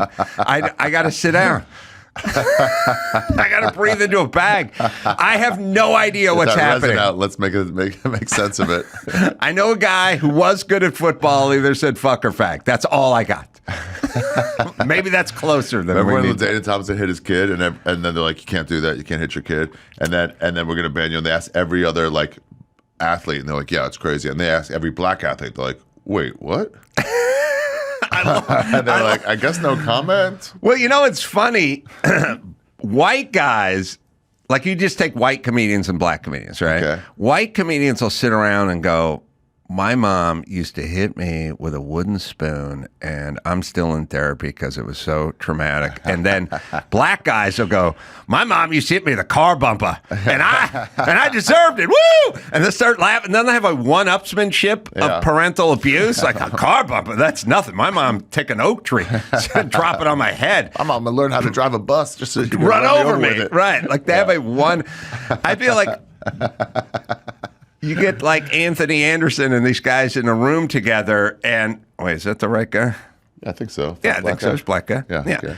Okay. Black guys have a one-upsmanship on who got the shit beat out of them. It's bragging.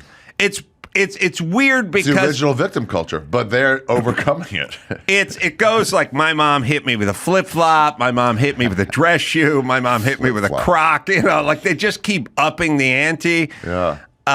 And Whitey, if we ever say that we talk about therapy and never wanting to touch our kids, it's another thing too, because they go, I got the shit beat out of me. Don't tell me I can't beat the shit out of my kids. Whereas I've been waiting for this opportunity. Right. That was the whole deal. My dad said one day you'll get to do this. Don't worry. Okay, I've been looking forward to it. He took away my 401k? While he was beating me, he told me one day, I'll get to beat on my own sired son. One day my hands will be tired out, and I'm going to need you to carry on Whitey goes, this tradition. I got beat on, so I took an oath to never beat on my kid. Yeah. Let's do ways to handle it for sure. So, Trunk Fucker. Thank you. It's exciting. My next album. You Trunk guys, Fucker. you guys got married. Yeah, we did get married and then divorced. It was pretty easy. And but was she the one who wanted the tough talk? What do you mean? The F word for choking or slapping or whatever? No, that was another chick. It was a chick in San Diego. Do you feel Sometimes as a wild. as a comedian Yeah. and someone who lives up in your head sometimes? Because I had that happen, like where the chick was like, "How about some dirty talk?" And I was like, I would start laughing. You know, I could. It's not you know, good. like It's I not feel good like enough talk. I was like, I don't have a. You hear it out of your mouth. But also, don't you feel like, babe, I'm gonna take you into the fucking deep waters and drown you with my spunk, you know? And then you would start laughing in the middle. Like, I feel like Vin Diesel could do it. Yeah, you have to be kind of dumb You have to be kind of dumb. to sell yourself that this is this real, actual dirty talking. You're not just faking. Yeah, I couldn't pull it off. It was a request from my stripper gone too girlfriend. far? Oh, I've killed a few bitches. Yeah. Is that what you're saying? I read the dirty talk. I forgot to get them out of the trunk. Yeah, I did. I mean, it's a joke I would do sometimes in my routine, but it's an actual thing that happened. I had a hot stripper chick named Lindsay. She was from England. She worked at a sort of nice strip bar, sort of, dirty double deuce kind of, kind of bar, but not fully, trying to think of, what the hell was that movie where the chick was the welder? Flashdance. It was like a flash dance. He's like kind of nice stripper. Anyway, she wanted the dirty talk, and I went too far because she wanted like traditional dirty talk, and I couldn't really. You're a little slut. Yeah, I was like up in my head, like a little. But you got to one up it. You know, can't do you're the same bitch, thing you did last time. or whatever. You're a bitch. And You're she rude. kept going like, I want you to destroy me. Like, I want you to really go after me. And I kept like trying to conjure something, but I didn't have anything. Yeah. And then at some point, she's like, I can take it, give it to me. And I just said, I don't care for your parents. She got pissed off. But I was looking at it like, you really want to be fucked up? Yeah, I'm not going to go to the sexual stuff. If you want me to hurt you. Yeah, because there's a I've got better context way. for, oh, you little bitch, or you little skank, or you little... We know what that is. And then did she stop right there? Yeah, she was like, pissed. oh. She was like, what the fuck? And I was like, I thought this is what we're doing. And you're like, well, let's get me to come first and we'll talk about it. Yeah. Let's get me clear-headed. Yeah. That's so funny. I called the girl a pig once, and she was like, what? And I was like, oh, I don't like a dirty pig. She's like, hey, don't say that. And she's like, all right, I guess we'll stop. She goes, no, finish. And I'm like, no, now I'm having trouble. She was just scolded. It is weird that I think we don't really have a mode in the bedroom where we can throw the red flag and call for a replay and stop the action. 5 second rule. Once we get going, we're going. And at some point, like even guys will be like, you'll hear like, and you're like, oh, damn, your roommate's at the, and I go, just keep, the guys are like, just keep going, or that's the fire marshal, and they're telling us to evacuate. It's like, come on, we got to keep. Women can stop hard right there. They just stop and go, what the fuck was that? And you're like, oh, no. Right. Yeah. No. Yeah. Yeah, also, do guys ever like dirty talk? No. We see a chick in front of us naked. That's so filthy. Yeah, no, Plenty. See, my whole thing is like when people are like, well, what about, it feels good, chick eats a Mentos and then gives you a blowjob. And I'm like, the blowjob is never broken. Blowjob is great. The blowjob is great. I need that shit when I go to the... Don't send them this. Monday morning on the construction site, let's try to figure out ways to make my life better. Right. While I'm getting a blowjob, we're at the pinnacle. It's not... we don't need to look for ways to improve this thing. It's great. There are many other things that are broken in my life. Condom. Make that a little nicer. Work on work on my relationship with my dad. You know what I mean? Like, but not in the context of a blowjob. But what I'm saying is there are many other things to improve. Yeah. In my life. Over it. Let's try it with it. And then you got to get an Altoid or Mentos. Or whatever it is. I'm just saying, I don't know. I kind of feel like I'm with you in that so here's the thing. You go to a good deli and you get a good pastrami sandwich and we're done. Okay. We don't need to do their version of it, or here's my version, or fusion, or this one. We use golden raisins on the. It's like, fuck it. Stop. You're not going to do better than this. Yeah. You're not going to do better than fucking in a blowjob. I don't need to be pegged. I don't need the plugs. I don't need the ointment. Oh, this lube heats up. It's we're here. Yeah. This is good. There's lube heats up. You know what I mean? Yeah. This candy cane vibrates and this lube heats up, and it's I'll go that far with lingerie. Why change anything? Why have it? What are we doing? Yeah, what are we doing? You get naked. It's better to have no underwear on. Yeah. If I lift up a skirt or take down jeans, there's no underwear. I'm like, that's so much better than lingerie. I'm with you. It's like the ultimate crotchless underwear or no underwear. It's great. That's the ultimate crotchless underwear. You're like, wow, that's hot. I'm with you. It's a vagina. That's what I'm looking for. But let me ask you this. I'm not looking to marry the vagina. That's have right. Some veil over it. Well, you did marry the vagina at some point. But here's a question. Yeah. Are the guys who like, the high boots, the lingerie, the riding crop, the lube that heats up, the butt plug, are they more into it than us? Or are we more into it because we're pure? We don't need anything. We're pure. You know what I mean? Like, Tyson didn't wear socks. And as we found out with the Jake Paul fight, didn't wear underwear either. Oh, yeah. Tyson entered the ring with boxing shoes, but he would never wear socks. Why? He's like, I'm not going to be here long enough to make these sweaty. He didn't have a robe. He had a fucking towel with a hole cut and he'd put over his head. He doesn't wear underwear. He's like, I'm a fucking warrior. I'm a Viking warrior. I come to do battle and slay this guy. None of the Spartans wore socks. So you're saying I need a butt plug, not because I'm super sexual, but because I'm not sexual enough. That sense. butt plug is Tyson's socks. Sense. He doesn't need those socks. For the record, I should not put me in that example. Right. But what I'm saying is You don't need all the accoutrements. You just need that Langer's Deli thick pastrami sandwich. You know how like Native Americans sometimes will be like, I got to load this up with spice because I can't taste anything because we have an extra spicy link to, so it's like this is all bland to them. Right. But you and I can enjoy some bland food. Yeah. Yeah, just a nice, I don't know, white fish salad after shul. I can get off on that. Native Americans like, this tastes like air. We're more into it. So, all right, we've agreed that agreed on a lot here. The guys who do not want any of these sexual accoutrements are more into. And it's not the butt plug guys and the strap-on guys and all the vibrating things. It's not that they're gay. It's that they're asexual. Mm-hmm. It's that that's what it is. Uh-huh. They're just not in tune. Yeah, you need extra to get hard. Where do you come down on edibles the guys that are huffing shit, before they what? Oh, to make it feel better? Once again, I'd have to know. Why do we need to improve this facet of life? Once we lost Michael Hutchins, is this really worth the risk? I agree. One of the greats. Yeah. Still charts in Australia. It's always weird when good-looking people die beating off. We always go, why would he have to? He's good looking. It's fast. What's he beating off for? Yeah, can you just get a model to come over and leave?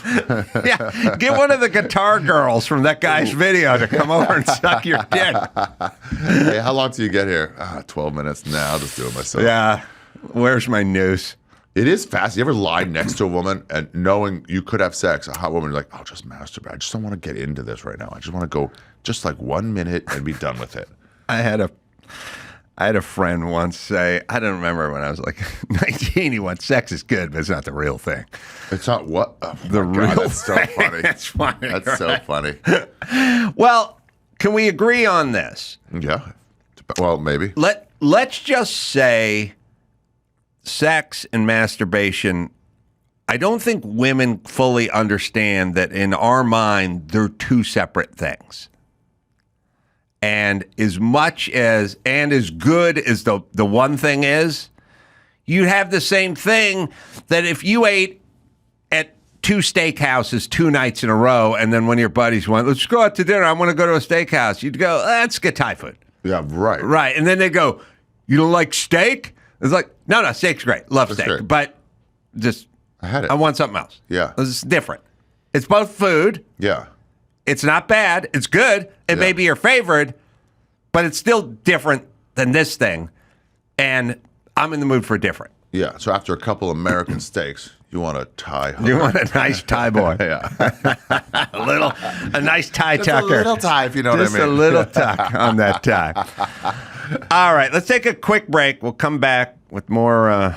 who knows what we're going to talk about with Ari Shaffir right after this. I didn't mean to go down this road. All right, New Year's resolution, vow to eat healthier, but what about your beloved pets and their nutrition? Yeah, you're doing better, but they're getting a bunch of dried up old kibble. Dr. Dennis Black created Rough Greens and Meow Greens to bring their dead food back to life with live vitamins and minerals, probiotics, enzymes, omega oils, antioxidants, and more. See, pet food is dead food, and you eat dead food, soon enough, you're going to join it. You need to bring it to life.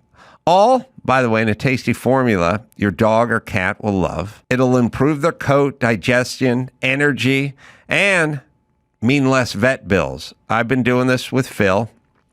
Holding the sack right now. VitaSmart.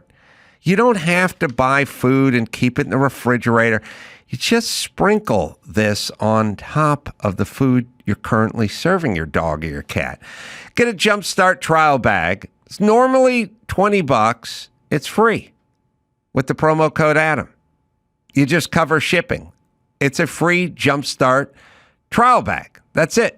You just go to ruffgreens.com, use the code Adam, try it out for free. Your dog's going to love it, and you'll notice the difference quickly in your dog's vigor and health.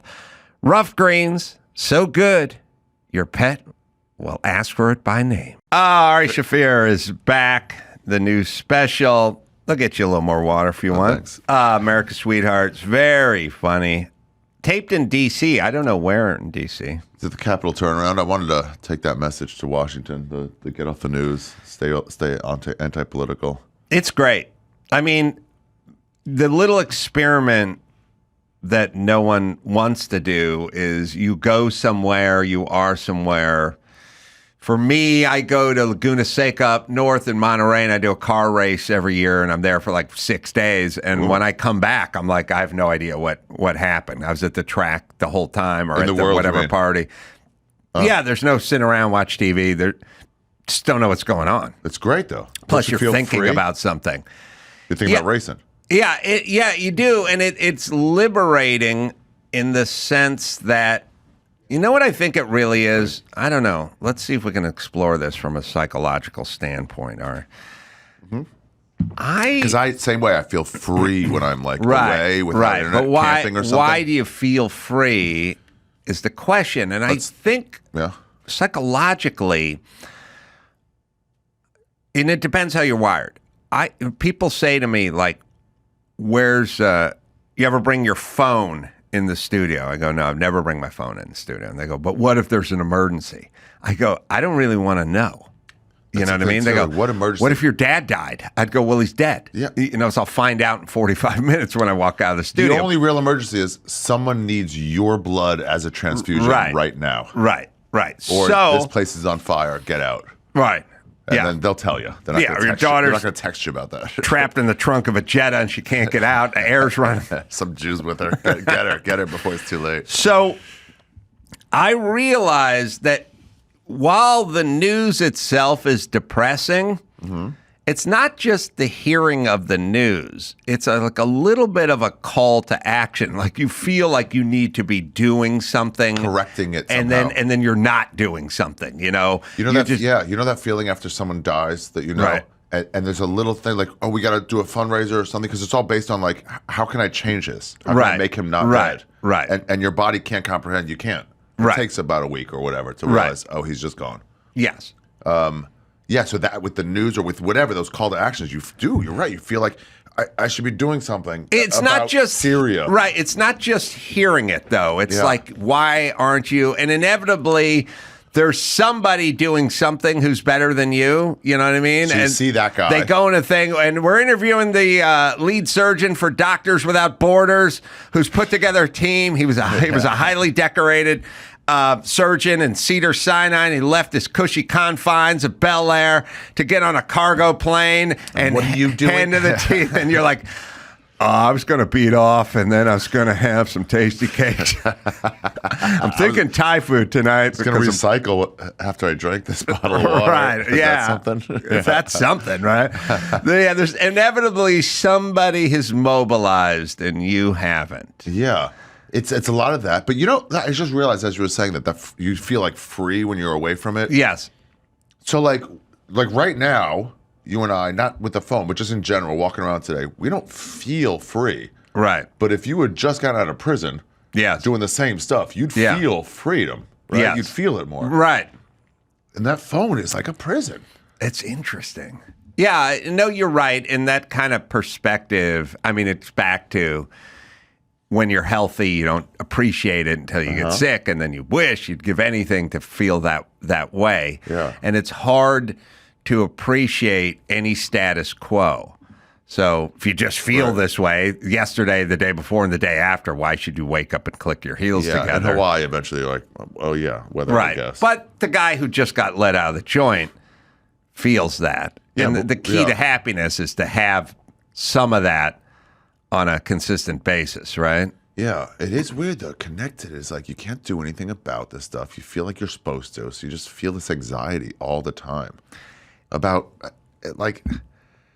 I mean, forget like Syria or something like that, but even like here, even like voting is like your vote doesn't really mathematically matter much. Yeah, I think a lot of people feel like they have to tweet something or say something. Yeah, it's a way in. It's a weird, it's a burden. Like sometimes you'll just be in a Trader Joe's and there'll be some chick in front of you and she'll want to talk to you about Trump or something like that. And you realize she just feels like she needs to evoke and push this thing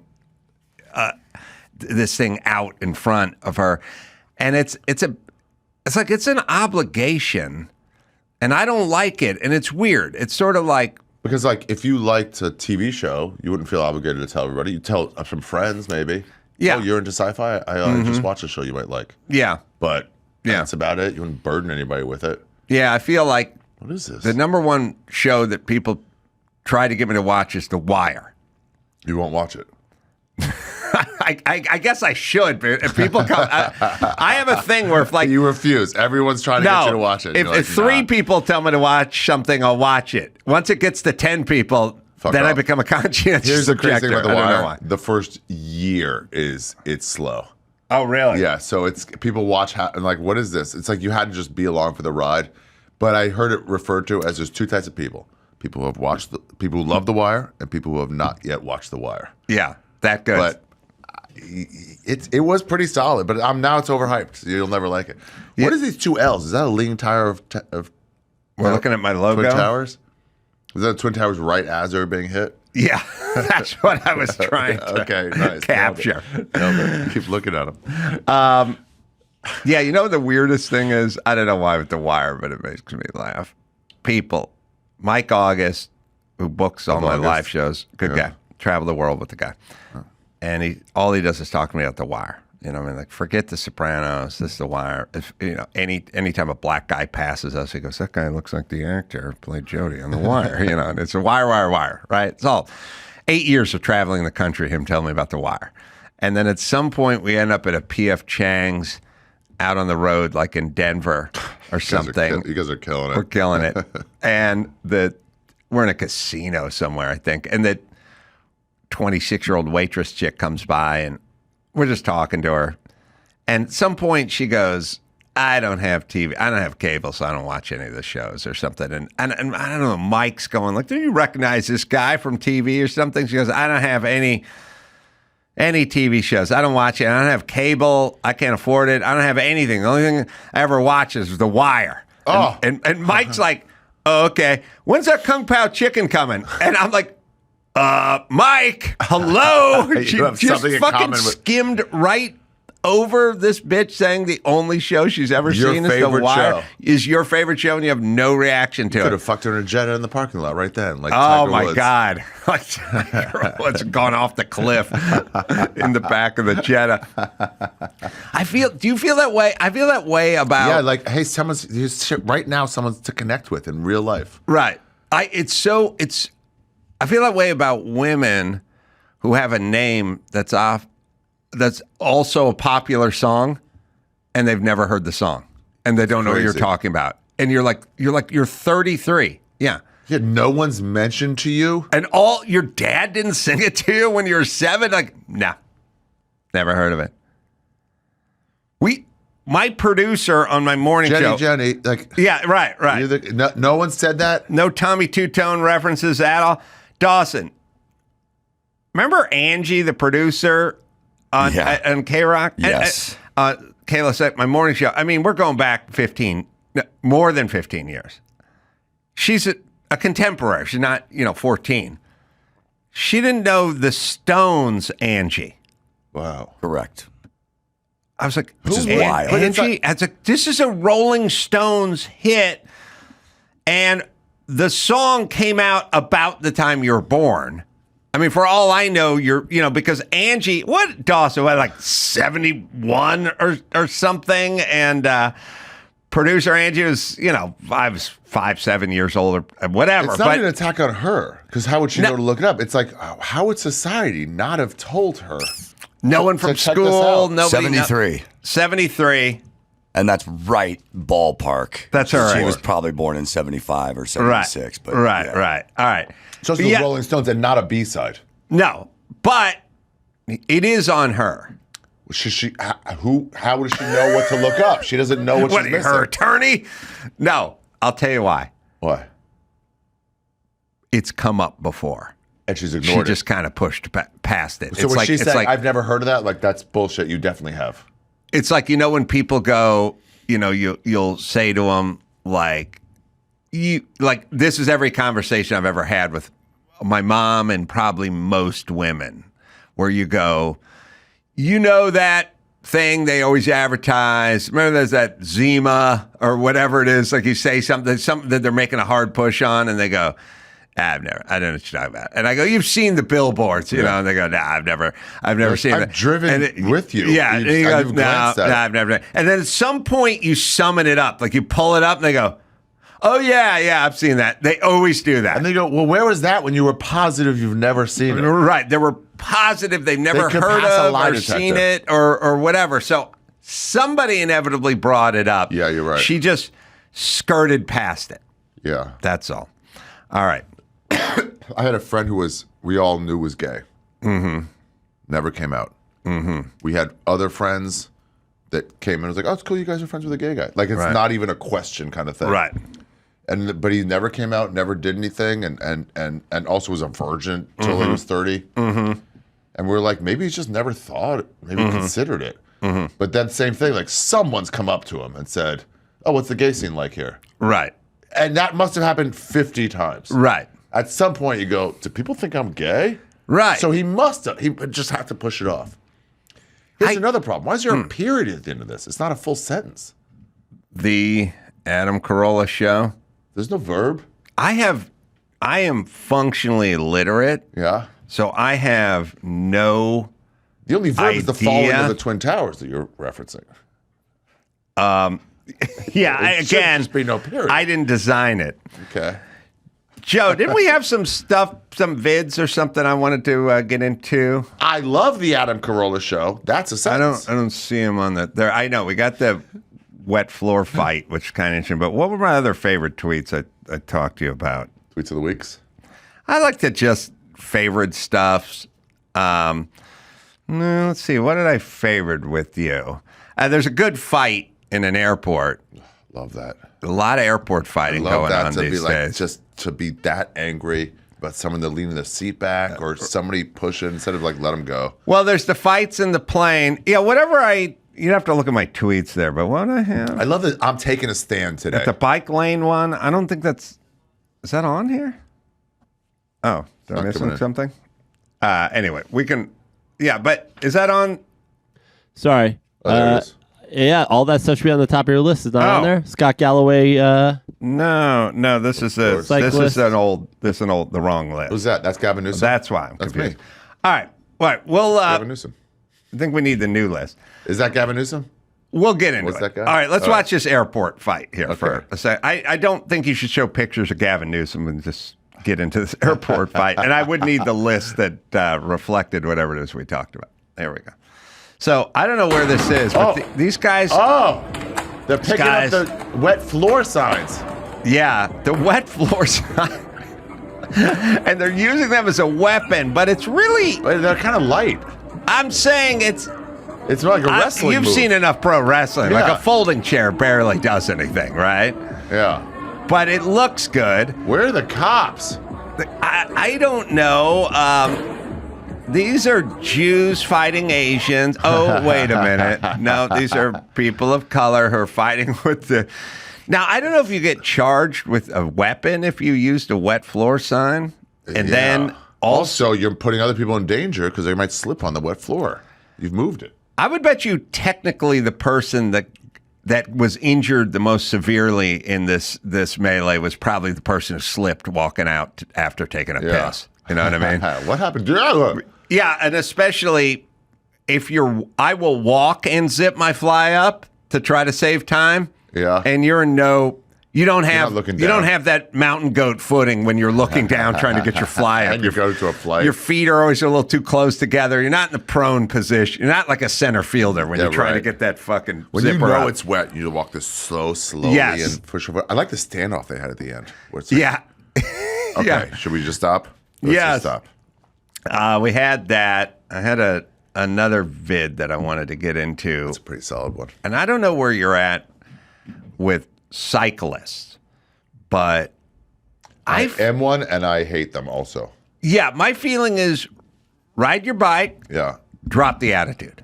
Like, I know you think you're better than I am because you're doing this. When you're dressed up as it, fuck off. Right. Just wear your jeans, go to wherever you're going. That's fine. Right. So there's this vid that I saw online where the guy is driving. He's riding his bicycle. Okay. And there is an open lane on the left for cyclists. It's like 3 or 4 feet wide, marked off for cyclists, right? But he's choosing not to use that lane. He is instead riding in the middle of the road. Now, this guy? Oh, we'll play it. Okay. And there's a car that wants to go around him because he's going slow. Now, I want to know so he's in the bike lane right now. He's in the he's guy, in the middle. Oh, the video is from a biker. The POV is from the cyclist. Oh yeah, right. You gotta get in the bike lane. There is a dedicated bike lane. Right. You do this when there's no dedicated bike lane. Right. But when there's so much traffic. Get in there. There's options to get in. There's nobody on it. Right. Get in there. But he's that jackass who goes, I have as much right to this road as you do. I'm just going 30 miles an hour slower than you. And so he's like, go around. He's like, go around to the car. Go over. But there's oncoming traffic. So why would you risk a head-on collision? Why not just move over to by the way, the lane is marked for cyclists. It's marked. Listen, I get it if there's no lane. Right. There's a lane. They do this in New York when they have bike lanes. Someone come down the wrong way, and you're like, go, and they're like, you go out. I'm like, I can't see behind me. Right. Go the right way. I completely agree. Oh, that you guy's have cursing him out. Where is this? England somewhere. Yeah, it's somewhere in Europe. And at some point, the cyclist catches up to the woman who's in the. Who honked? Now she's going to settle. He's going to settle her hash by banging on the car window. What was that about? What was that about? You're too close. I don't have to be in it. You don't have to beat your horn, do you? Happy Christmas. Don't run over cyclists. That's terrible driving. That's terrible. Some old lady. Not yet. Happy Christmas. Sorry. Jeez. All right. Now why make yourself into a victim? You have a lane. You can ride in that lane. Listen, cyclists. I rode a bike for a long time when I was a kid, when I was an adult. You move the fuck over. That's the whole thing. You just move over. Also, even if you're in that lane, there's no bike lane, you slide as far over as you can in the regular lane. Forget about rules of the road. Forget about courtesy. There is 5,000 pounds worth of steel behind you and somebody who's probably medicated, who's probably texting and just got into a fucking big blowout argument with their girlfriend. They're texting and you're going to risk it. And you got 80 pounds worth of you and Huffy and you're fucked. So just for your own preservation. Yeah. You know what I mean? God damn. What is... it's like, and then if you're in the car, you're like, you're making me want to hit you. Yes. You're making me think about it. You start looking around for cameras. And you're like, I don't think you know my mindset. I'm looking for cameras, bro. You need to get off the road. You're riding in the middle of the lane and you're telling the person to go around, but that's into oncoming traffic versus driving in a dedicated bike lane. Wish there was a way for us all to not have to go into incoming traffic. There's this lane that has a picture of a bicycle on it. That's right, stenciled. Go ahead and occupy it, bitch. What's up with cyclists? When did they become better than us? I like the city bike people. The ones who rent it. They're just functional. Like, I've got to get somewhere, dock it, and go. No, and they don't act better. They're like, I'm scared and also aggressive, but not like... they're not like, that road's like this. Yeah. I do love when people have lost it, when there's like some tourist taking a picture and they go, bike lane! Bike lane! And you're like, calm yourself down. They're not going to change. They're not going to change. Also, guy was on this show a couple of weeks ago, Scott Galloway. Sounds like a loser. Well, he did gamble and lose because somebody sent me this video because he was just on the show. Now, he's a rich guy. He bet 358. Why 358,000? I'll tell you. Oh, the odds. He wanted an even mill. He's going to explain, right? You must know gambling. Yeah. He gets 358, gets 500. He'll explain. And by the way, this is why you shouldn't gamble, because his explanation makes perfect sense. But he lost. Mm-hmm. So here we go. I'll tell you what I'm doing this afternoon. I'm going to bet $358,000 on Harris, because on Polymarket, it's 62.38. Because my observation is that the people who go to these betting sites tend to be younger, tend to be more male, and they're much more Trump. The statistics in the polls, every A+ quality poll, shows it as a toss-up within the margin of error with a slight advantage to Trump. So if I said to you, he's getting nuts. Stephen, I'm going to flip a coin. You have to pick heads or tails. If you bet $1, though, you're going to get $2.90 back. You would take that bet. Because say it's a 50% or close to 50% likelihood, but the payoff is 2.8 to 1. On a risk-adjusted basis, you're getting free risk-adjusted return. If I win, I get $1 million back. So even if the edge is to him, on a risk-adjusted basis, it's a great bet. Oh, wow. He's not getting... It's a great bet. Yeah. That his wife is super pissed about. She's pissed twice now. No, just the once. Just the one loss. She goes, I actually don't care. The tax breaks. I like Scott, but he is right? Yeah, if you're getting good odds, if someone's 50-50 is the wrong, if there's a 60-40, like you'll win this 60% of the time over me, I'll win 40% of the time, but I'm getting 10 to 1. I'll bet on the guy who's an underdog. Sure. Because it's just, but you're not going to get 10 to 1 on 60-40 very often, unless you really know unless something. you move shit around like Bet DSI or something, where you like change the odds, or there's some fuck up. But yeah, right, exactly. But like, also his reasoning is like, I don't think that's right. Like the people who bet tend to be this. They're just gamblers. They don't have a team. I mean, it makes sense that young men gamble at a higher rate than young women. Like I don't know any women who gamble. Unless you count fucking in a Jetta with the clothes. I mean, maybe the ultimate gamble, getting with Ari Shaffir in the trunk of a Jetta. Parking structure.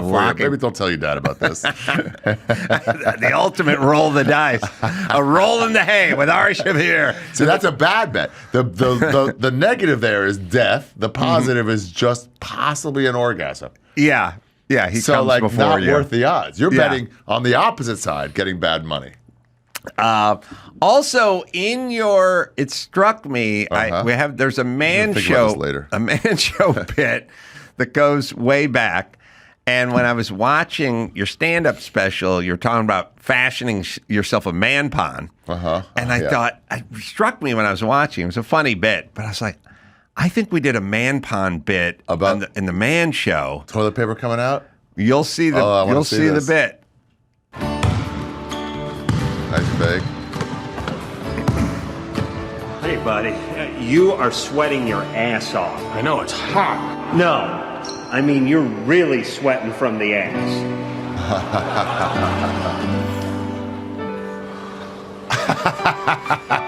I'm so ashamed. Don't worry, pal. You just need a little help back there. This is my secret. Oh, wow. Man palms? Sure, try them. It's like a cool spring breeze blowing through your ass cheeks. At this point, I'll try anything. Posterior perspiration is an embarrassing problem. That's great. It can leave you feeling less than fresh. Man ponds. Squeeze discreetly between your cheeks, like a hot dog in a bun. Super absorbent man ponds wick away moisture to get your crack back on track. That's so what I need. Where the action That's is. exactly what I need when I'm bleeding out their shit. Nice hook, Jim. Oh, nice job. Thanks. Hey, Jimmy, you look great. Did you get a haircut or something? Yeah, I got a haircut. Thanks, buddy. Hey, don't thank me. Thank Man Ponds. Man ponds. Available on male hygiene products or so. Nice. I had a flashback to an old man show. Yeah, I got a man ponds bit in there. Jimmy, did you get a haircut? Yeah, that must be it. It's just an incredibly hot woman, too. Not even just like somebody he could get. With no context. It's a 9.8, just add a community rec gym. Are you in New York? Or are you out here? No, I'm in New York. I live there. I love it. Where are you at? East Village. Yeah, it's nice. Yeah, it's got a little, like broy and woo girly. What's woo girly? Oh, really? It is woo girly. Yeah. It's a little lame. The NYU parents found out that area was now safe, and they're like, oh, okay. Buy my kid an apartment there. Yeah. So weekdays is still pretty cool, but weekends is it's not as cool. I want a little bit of coke and heroin back. A little bit of danger. Like you want a little patina. Yeah. And every time I see a Coke dealer, a street Coke dealer, the Coke, I'm like, no, but stick around the neighborhood, man. Yeah, I'll be back. The patois. Yeah, you don't want the M&M store next door. With the East Village picketed Starbucks and 7-Eleven from opening. And it wasn't like they're evil or anything. They were just like, this isn't the vibe of this area. Yeah. No, I get it. By the way, nothing good has ever happened outside of or in a 7-Eleven. Like every time I pass a 7-Eleven, I'm always glad I'm not in it. Yeah. The aesthetic is weird. It's way too bright. Yeah, it's for rest stops and that's it. Yeah. Yeah, I don't like the color palette is weird. It always, whatever corner it's on, just got a little uglier. And they have their own like gummies. Like the 7-Eleven brand of everything, you know? Yeah. Condoms, you get 7-Eleven. It's like this. There is? I haven't even been in one in a long time. But I'm not. Don't. I'm not normally for the picketing of the whatever business, but I get the 7-Eleven and the Starbucks. They're like, don't come here. So Starbucks met them halfway. Like, how about we change the awning to instead of the green awning, we'll make it look like distressed. Right. Like kind of like a hip, whatever. Right. And they're like, hey, we did the market research. We're coming. Right. Like, we don't give a fuck about your values here. Yeah. So you like it, but you feel like it's getting a little too gentrified. Yeah, a little bit. I like just the right level of gentrification. I don't like no gentrification. Yeah, no, that's why I'm there. Right. You don't want to go full like getting shivved walking out. No. So it goes first. You go bad neighborhood. Then you have the artists. Right. Because like I can't afford anything and I can see the beauty in this. Then they bring the gays. Right. Because the artist makes some coolness and gays like, ooh, that's interesting. And then once a few gays come and they're artist gays too, then that's my time. Yes, that's when you roll in. It's like, okay, little dangerous, fun. Actually, we don't go down that block, but we're still cool. Gays will clean up any neighborhood. God. They're like some bacteria that just eats fungus or something. If you know what I mean. Yeah, they'll just show up and clean the place up. Like you want the property values to go up, get the gays to move in. Yeah, that's what it is. You need Kurt Metzger used to joke about it. You needed gays, Jews, and a Chinatown to be a real city. Yeah. If you have two of the three, it doesn't quite work. No, I would kind of argue that it'd be nice if L.A. had a little Italy, but it doesn't. No, it does not. You have fake Italians. Yeah, we're mad and go, I'll come back there. Yeah, we don't have a Little Italy. We don't. And what's nice about New York is Little Italy's right up against Chinatown. Oh, it encroaches all the time. You see, like, this is it, Little Italy, and it's like, why are all this Oriental signs here? Yeah. They've moved in. Yeah. Chinatown's hardcore in New York. You feel like you're in another country. There's like shit hanging in the window, like geese hanging in the window and stuff. Yeah, animals you don't even know. Yeah, it's a pangolin. Yeah. It's a pangolin. Yeah. Yeah, I think that's where COVID It probably happened right there at the wet market in New York. They blamed it on Wuhan. That was a PR job. I feel like wet and market are just two words that really don't need to go together. It really doesn't, unless you're selling pickles. You really don't need it. You really don't need it. Even that's like running your hand into this fucking jar of dill.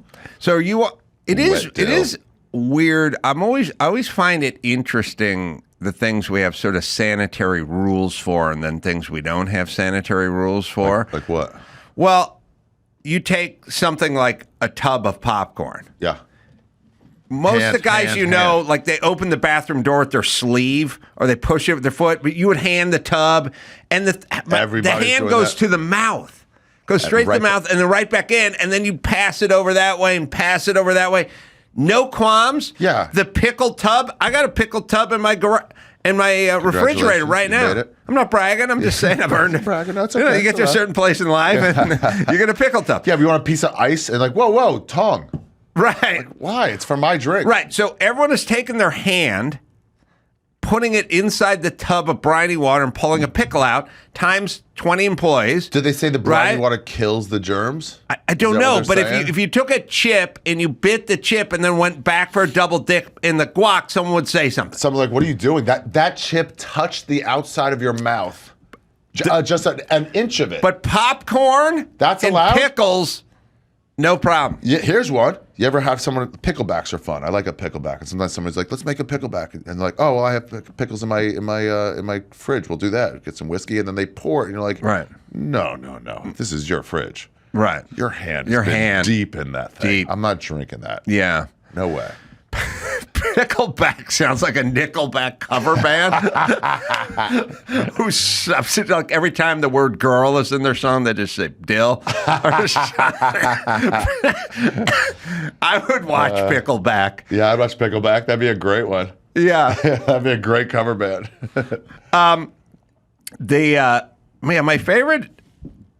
My favorite Howie Mandel story is I did the popcorn thing with Howie Mandel. Dude, what popcorn thing? I was backstage. And no, the dick? No, not dick through the bottom of the tub of popcorn. He came walking into a club I was playing. He was eating next door. Germaphobe, if people don't know. Yes, in like Calabasas, and he came walking in, and he just ate barbecue. He went to a barbecue joint, and at the barbecue joint, they hand you like a box of popcorn. You can from a barrel, and so he comes walking backstage, and he just comes walking in like, "Hey," and I'm like, "Oh, hey, Howie," and he goes, "Hey, popcorn?" I go, "Huh?"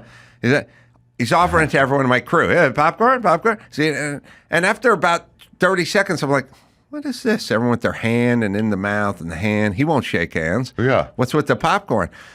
And I said to him, this has been very instructive, and I would ask that you remember this story because it puts everything into perspective. I go, "Howie, I don't get it. You're a germaphobe, but yet you're sharing this lid of popcorn with everybody." And he just looked at me and he goes, "Adam, you don't get it. I'm crazy." And I went, "Oh, yes, you're crazy. That's right. Now no more discussions, no arguments." Doesn't make sense. It's just that's so fun. Like, apply that to all facets of life. Apply it to everything. Apply it to everything, and you shall flourish because you're trying to take your sane brain and wrap it around everything. It's like, I'm dumb. Oh. Right. Oh, okay. Yeah, he's crazy. Yeah. If that bicyclist was like, "Why didn't you get over?" It's like, I was listening to music. I wasn't even thinking about it. What a dumb move on my part. Yeah, or I'm crazy. Yeah, I'm a little bit work. Nuts. Yeah. Yeah. And also, I'm crazy. I'm a crazy If person, Howie that's Mandel why. was wildly consistent in his behavior, then he wouldn't be crazy. He would be consistent. That's right. He'd be an outside the box thinker. Outside the popcorn box. He's a crazy guy. When you see him, you're like, "Hey, Howie," and from 10 feet away, you have to pretend to bump elbows. Can I say, I think the fist bump, it may have, we may be at not a saturation point, but we may be 51% versus 49 handshake. Handshake to fist bump. You see a lot of people doing it now. You're like, "Oh, okay." It's a de facto thing. Yeah. And also, I realized you can't let people hang when they do the fist bump. No, there's no hanging. You could have the fucking worst divorce ever, spend all your money and walk out of the courtroom, and your ex-wife's attorney, when the thing was done, could hold up the fist bump, and you'd like begrudge. You really fucking up my house. You do the handshake. The guy puts his. That same guy just fleeced you. I'm not shaking Put your hand out. You go, "Fuck out of here, bro." Yeah. Fist bump. You're like, okay. You have to do the fist bump. Now, is it because it's above the waist? Oh, interesting. Is it a height thing? Is it a commitment thing? I think it's the amount of connection you have here. Versus, I don't know. I don't know. That's still something. Back of your hand versus front. I'm just saying it could be the most contentious political race ever, and the person called you a pedophile. But at the end of the race, you can't let the fist hang. Yeah, you gotta hit him. If I see a hanging like someone didn't see, like you turn your back as someone puts their fist pound up, I have to go in there like, "I gotcha." You'll jump in as a surrogate. Yeah, otherwise, he's just left there. Surrogate fister. You gotta, surrogate fister. Tell everyone in your neighborhood I'm a surrogate you're the new fister. surrogate fister. If anybody needs me, if you're hanging, don't put it down. Come by my place. I'll help you. I was watching because they're making a big deal out of this January 6th thing because the FBI, I should say, the Capitol Police arrested a guy. Just now? No. Back then. There's footage. Yeah. Sorry. There's surveillance footage. and you can tell me what you think of this, but the Capitol Police nice flooring. They arrest a rider, right? Okay. Someone who's in the Capitol, right? Okay. And they handcuff him. Cool. And they walk him to a room off the Capitol, like a side room. Okay, like TSA when you don't want to right. I've been there. Yeah. And then they immediately just uncuff him and let him go, which says to the conspiracy theorists, or people just think normally, oh, that guy works for the FBI. Right. He's an asset. And were assets in there. Otherwise, why would they let him go? Why would they cuff a guy, walk him to a corner, and then just uncuff him, tell him to hit the road? But people are making a big deal about it because at some point the guy who got cuffed does the fist bump with the FBI guy. But I say word is bond. You have to. You have to. You're not even thinking about it. If you start going, why would you do this? You're like, you're overthinking it. If a guy was halfway into stabbing you and did the fist bump, you'd have to, if you had enough strength to lift your arm, you'd have to give him a tap back. That guy in Schindler's List, when the guy's on top, the Germans, they're fighting, the Germans on top of him, and he goes, no. He should have just put the fist out. Right. And then the German would have fist bump. Yeah. All right. Mm-hmm. He should have used it. It was a Saving Private Ryan moment, too, wasn't it? That's what I was saying, yeah. Oh, you said Schindler's List. Oh, I did say that. Sorry. Yeah, that was a different part of the war.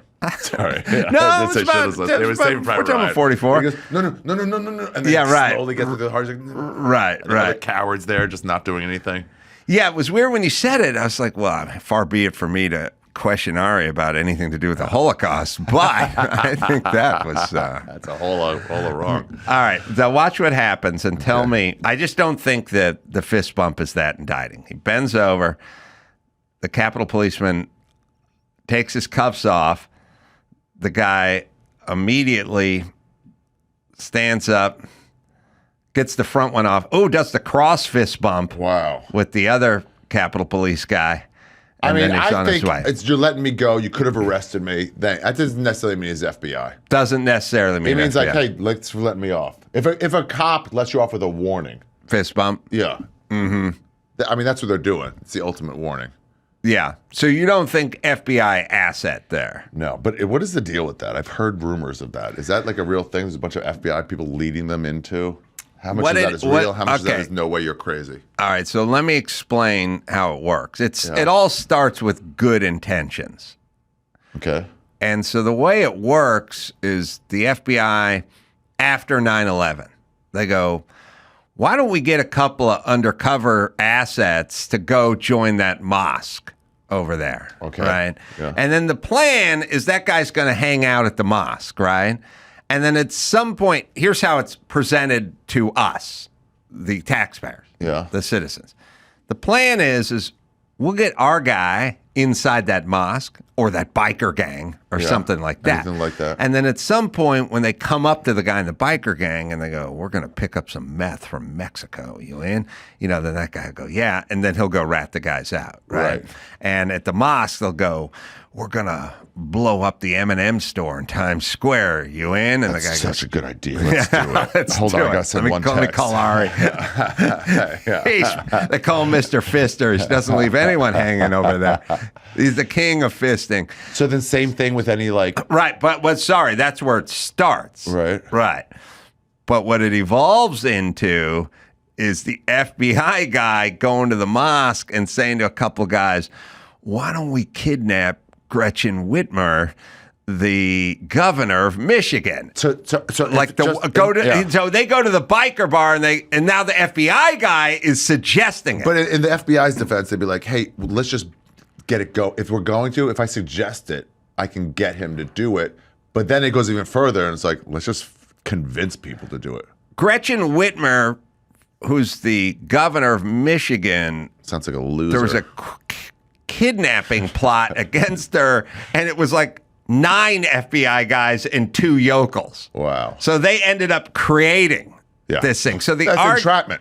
Right. So the argument is it's one thing to put a couple of guys in the group to find out what's going on. It's another thing if those guys are yelling at everyone, storm the Capitol, right? And so that's what was happening? That's what they're saying? That's probably what's happening because eventually all they want to do is arrest people. And the best way to do it is you create the plot to kidnap Gretchen Whitmer, Yeah. and then get some idiot to go along with it. So this and would then be we'll like entrap this would be him. like you and I are driving somewhere. That we can't find parking. We're like, is that parking? You know, there's like 10 signs, but no, not between Tuesday and Thursday. Depends if you're over 6'4", under 6'4".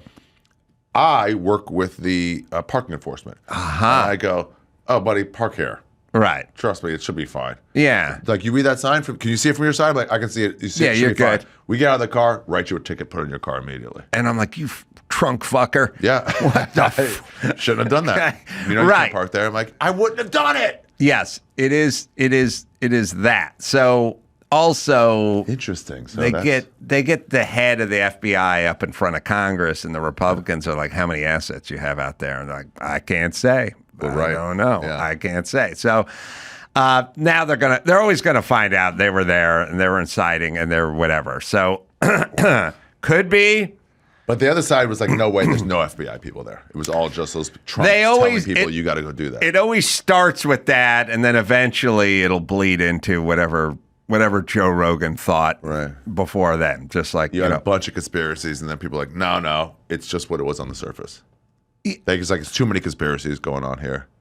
All the stuff they've said wasn't happening ended up happening. So I just assume now when they say it's not happening, it's happening. The one I know was that when they said that they killed that cop, and then it was like, no, he had a heart attack the next day. Yeah, they bludgeoned him to death with a fire extinguisher. He had an unrelated heart attack the next day. Yeah, in his office. But they kept saying, all the politicians were like, Biden was like, no, they beat him to death. I know. And it was like, but that's, so let's say I had bad intel maybe. I'm trying to be compassionate, but it's like, at some point I go, hey guys, just so you know, by the way, we were way wrong about that. It turns out no, they went from Sicknick, I think his name was.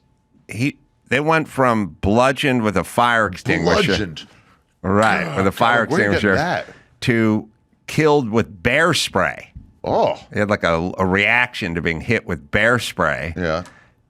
To had a stroke in his office, but they count suicides by Capitol policemen 6 months later is related to January 6th. Anytime someone's trying to pad their numbers, they suicide. And like, why did people kill themselves? Like, I don't know. Was there a note? Well, look, I say this all the time. They always go, cops' suicide rate is much higher than. I said, yeah, they see terrible things.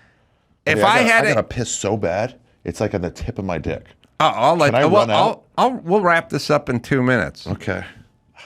Oh, now I feel bad. Run and piss. Sorry, run and piss. I'm sorry, but then I have thoughts. I want to hear about that. Okay. All right, do we have the Benny Hill song, Wackety Sax? I'm going to tell Ari about my cop suicide theory and see if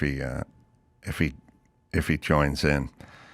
Dawes, you remember Man Ponds? Yes, I do. I figured I've seen that bit. Yeah, before, and it was hilarious. It's not the funniest bit we've done. It's just sort of spot on or something. Yeah, it completely satirically mirrors the tampon commercial. Your guys' acting, you're acting like chicks perfectly. Terrible. Yeah. I'm so sorry. No. All right, look, I get it. I didn't even close the door, if that helped. That's good. With respect. That's good. Okay. All right, let me give my cop high suicidal rate theory. Okay. A gun is essentially a suicide machine, and it's strapped to their side 24/7. Oh. Even when they're in plain clothes and off duty, they're supposed to bring their gun with them.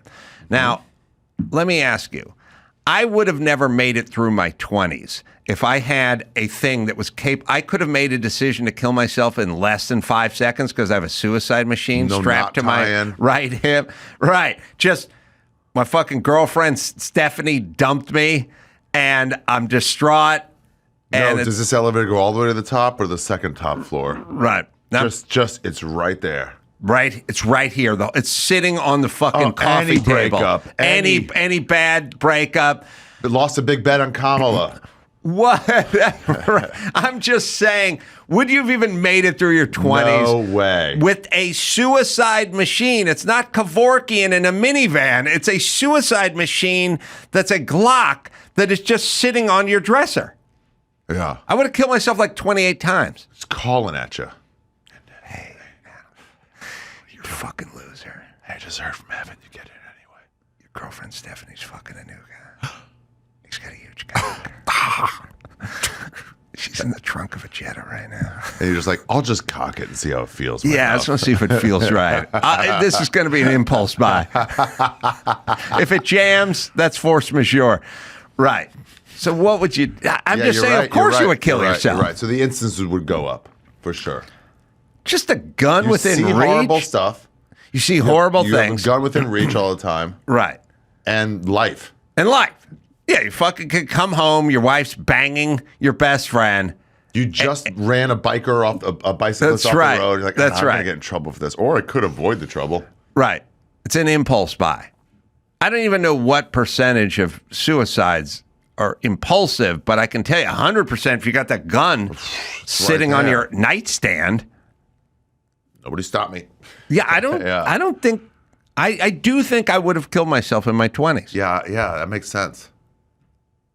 Yeah, that's a good theory on cop suicides. And cops are young, and I would say that most of them who kill themselves veteran suicides are way up too. They probably have access to guns. Yeah.